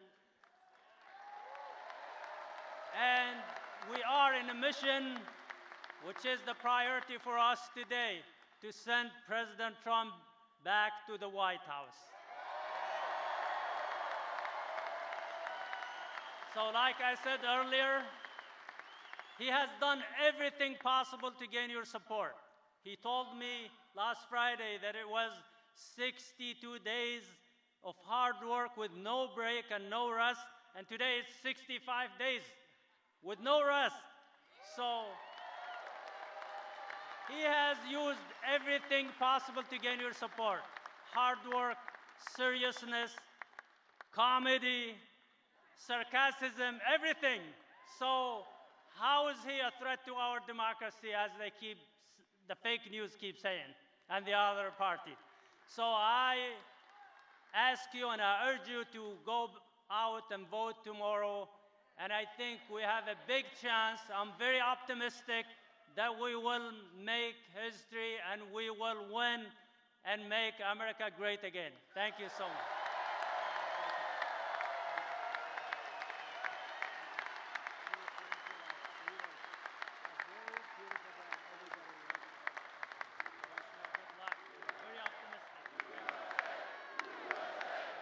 Great guy. He's a great man, and I'll tell you, you have hundreds of thousands of people that follow, and that could be a very big difference. The Democrats are not happy about this. This was supposed to be their vote, and they're not at all happy. But really, great young guy. He's a young guy, and wow, what a leader. So thank you very much. If we win this state, you're going to be very responsible for it, too, and I think we will. And tonight I did a thing a couple of weeks ago with a very smart guy and very special talent. He's got the #1 podcast, they say, by like 4 times. Joe Rogan. And a lot of people thought they loved that. It was 3 hours. Oh, it was so terrible because I did it. And I said, Joe, I got a rally of this size waiting for me in a very far away place. I'm going to be very late, like 2.5 hours late. But we kept talking. It went 3 hours and 15 minutes or something. Then when I got up there, it was cold, a little bitter, and everybody waited. Nobody left. And I explained to him, look, Joe is the #1 guy. He kept me late. But I'm doing it because we have to win. And not one person was unhappy. We had a great time. And I said, we're going to devote a lot more time. It was pretty late at night. It was worse than this, okay? I can tell you. But Joe Rogan just announced, and he doesn't do this at all. I don't think he's ever done it. But he just announced that he's giving me his complete and total endorsement. Can you imagine that? Wow. So, Laura, would you say a few words, please?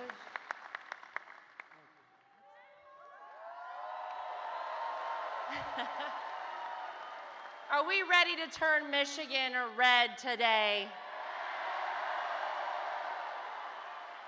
Today is the day that we send a loud and clear message to the mainstream media, to the establishment, to Hollywood, to the swamp, that it is not them. It is we, the people, who get to choose our president. And we're choosing Donald J. Trump. I just want to say thank you. This is a very special night for our family. This has been almost a decade of doing this, and it has been my honor to be a part of this family, to be out speaking on behalf of a man who I love, not just because he's my father-in-law, but because he is going to save this country and going to save the world. Thank you, guys. God bless you. Get everybody out to vote. Thank you, Michigan.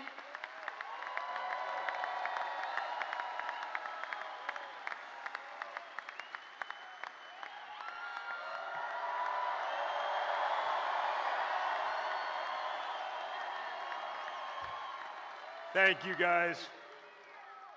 Today, when you wake up with not very much sleep, you gotta get to the polls. You gotta bring your friends and your families and your loved ones, and we have to make it too big to rig.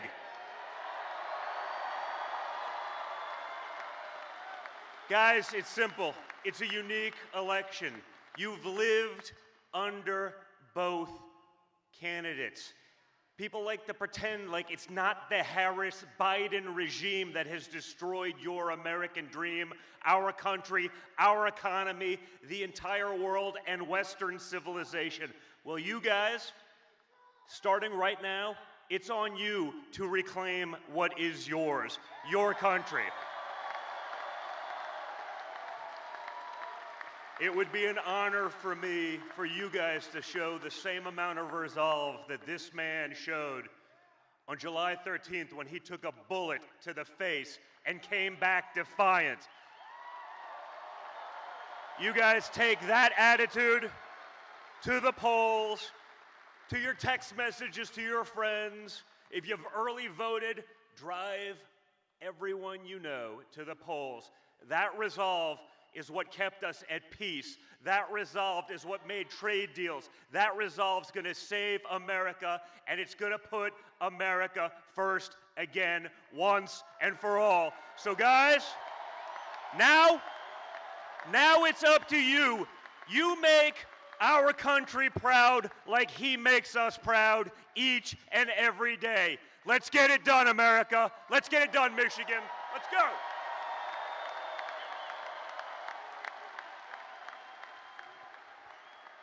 Well, good morning, Michigan. Who else could have this many people at 2 a.m.? Only Donald Trump. Guys, I've watched the hell that they put him through for the last 10 years. I mean, the fake impeachments, the dossiers, the Russia hoax, going after his Supreme Court justices, censoring him, taking away his First Amendment right, trying to take him off the ballots in various states all across the country, raiding his home. And yet he comes out every single day and he fights and he fights and he fights. And when other candidates have packed it in for the night, you know who's standing on the stage at 2 a.m.? It's Donald Trump.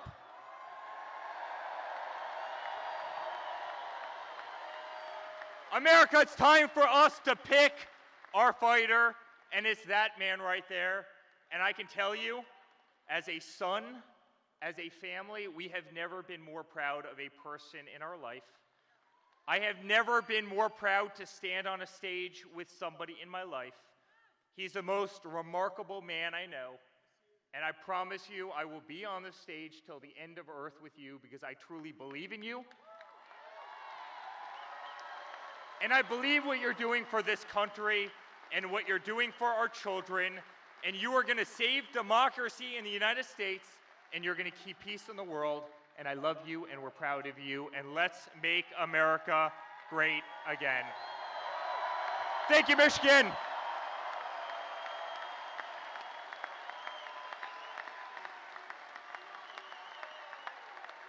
Hello. So my father has never stopped, and he will never stop working for you guys. So let's get out there. Let's vote for prosperity. Let's vote for the future that we want to have for our children and for our future generations. Thank you.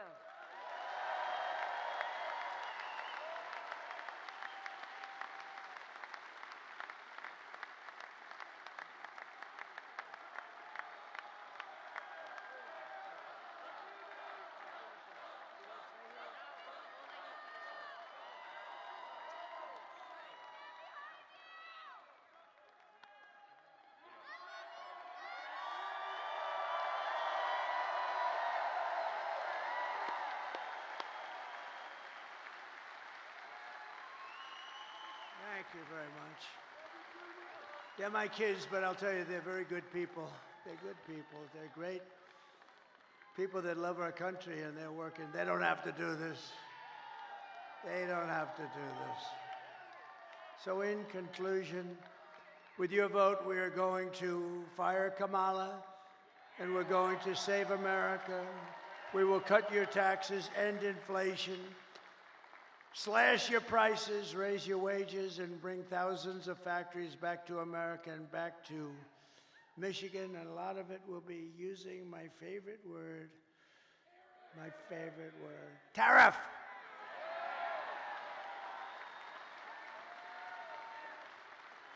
And one of the things I'm going to do, I'll give you this as a little insight. I just announced it in Pittsburgh. I didn't think it's become a very big story already. So we're going to tell Mexico, you're killing tremendous numbers of our people by allowing China to send their fentanyl through your system and through your country. And we're going to give them a little period of time. But we don't want drugs coming across our border or any border. And whether it's Mexico or Canada or wherever, because they're starting now in Canada, they're starting to go up north. But whether it's Mexico or Canada, we're going to explain to them quickly that if you allow fentanyl and these drugs to come through your country, we're going to charge you large-scale tariffs on everything you send into the United States.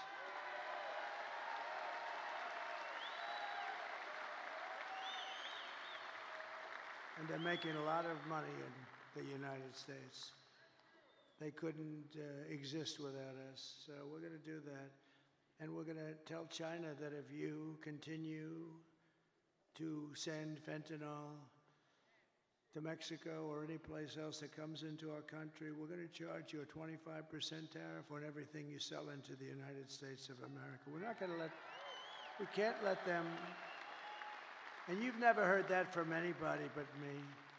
And I've had it in my mind for a long time, but I didn't want to tell these guys about it because they'd only screw it up like they do everything else. But I say it now because now we have the election coming up in a matter of hours. And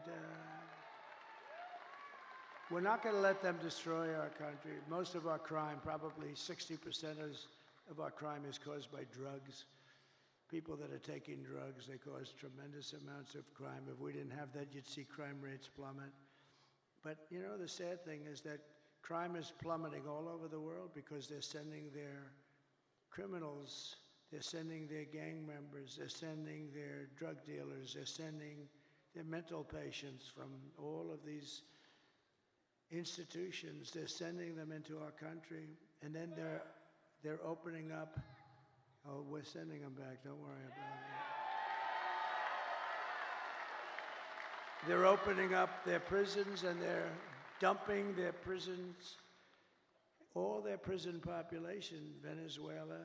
They're way down. Their crime rate went way down because they're taking all of their criminals and terrorists and all of the people that are causing all the problems. And then on top of it, they're emptying their jails out into the United States through this very stupid person's open border. I don't know what they're thinking about. But maybe they hate our country, or maybe they want to get people registered to vote. Who the hell knows? But we're not going to allow it. It's going to stop immediately, day one. We're going to build America. We're going to buy American, and we will hire American. I will end the war in Ukraine. Would have never started if I were president. You know, we got more votes. We did great in 2016. We did better in 2020. We got more votes in 2020 than any president by millions, any president in the history of our country. And because of that, I said, I'll sit back and I'll watch.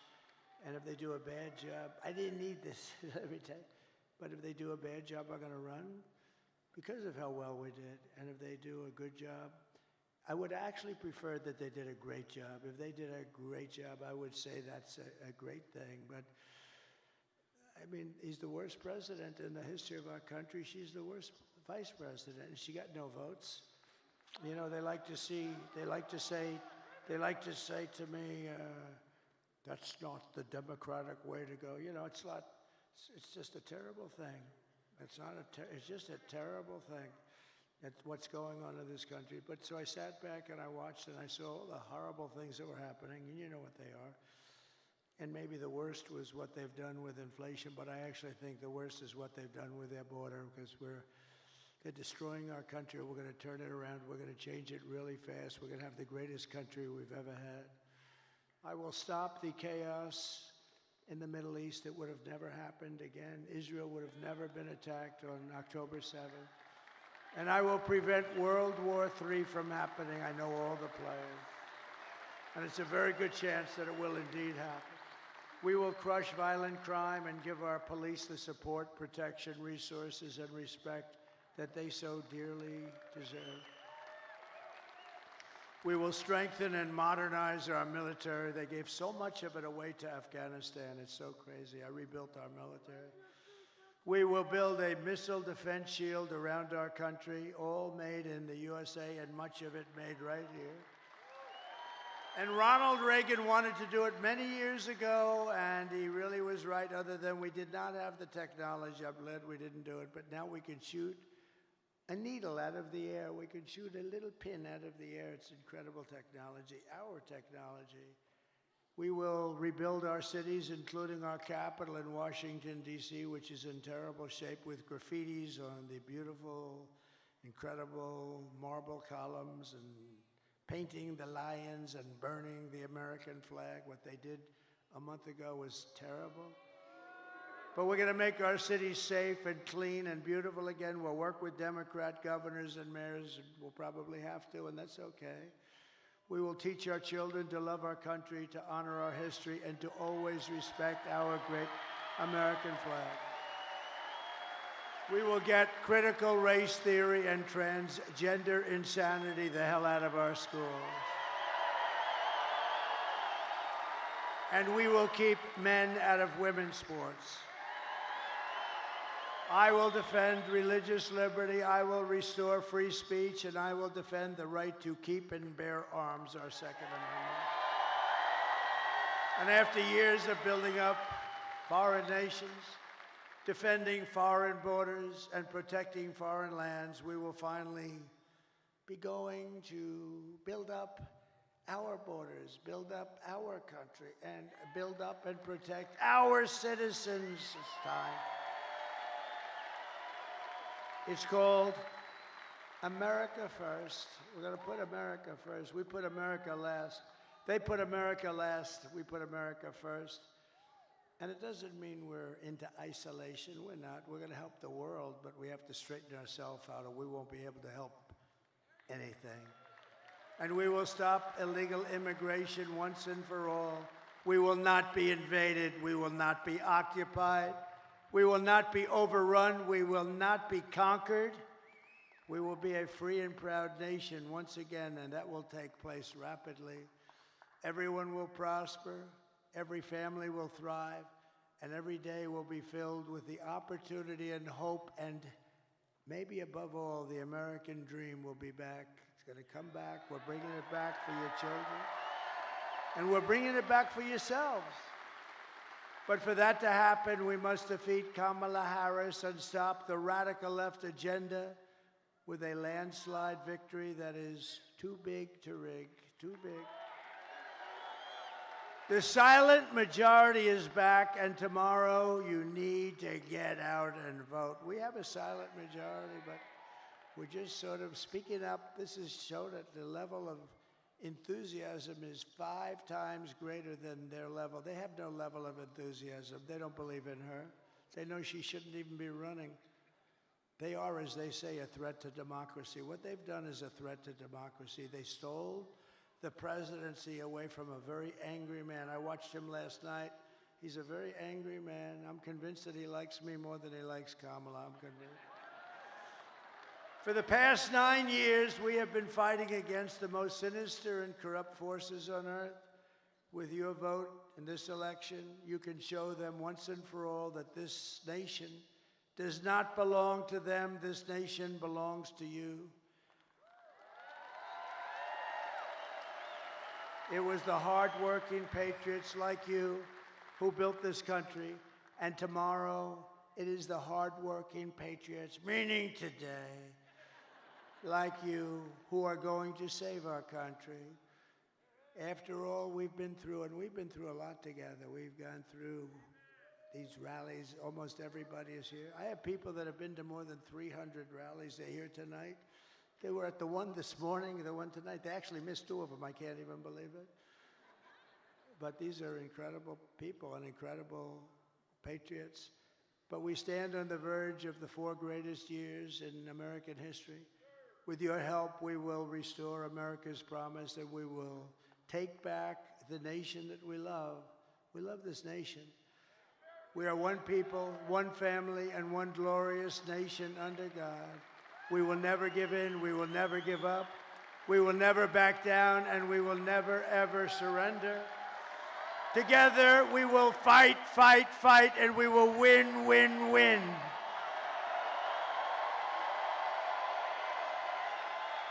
November 5th, today, will be the most important day in the history of our country. And together we will make America powerful again. We will make America wealthy again. We will make America healthy again. Bobby Kennedy Jr. We will make America strong again. We will make America proud again. We will make America safe again. And we will make America great again. I love you. I love you all. God bless you. God bless you, Michigan. God bless the United States of America. Thank you, everybody. Thank you. Great honor. Thank you.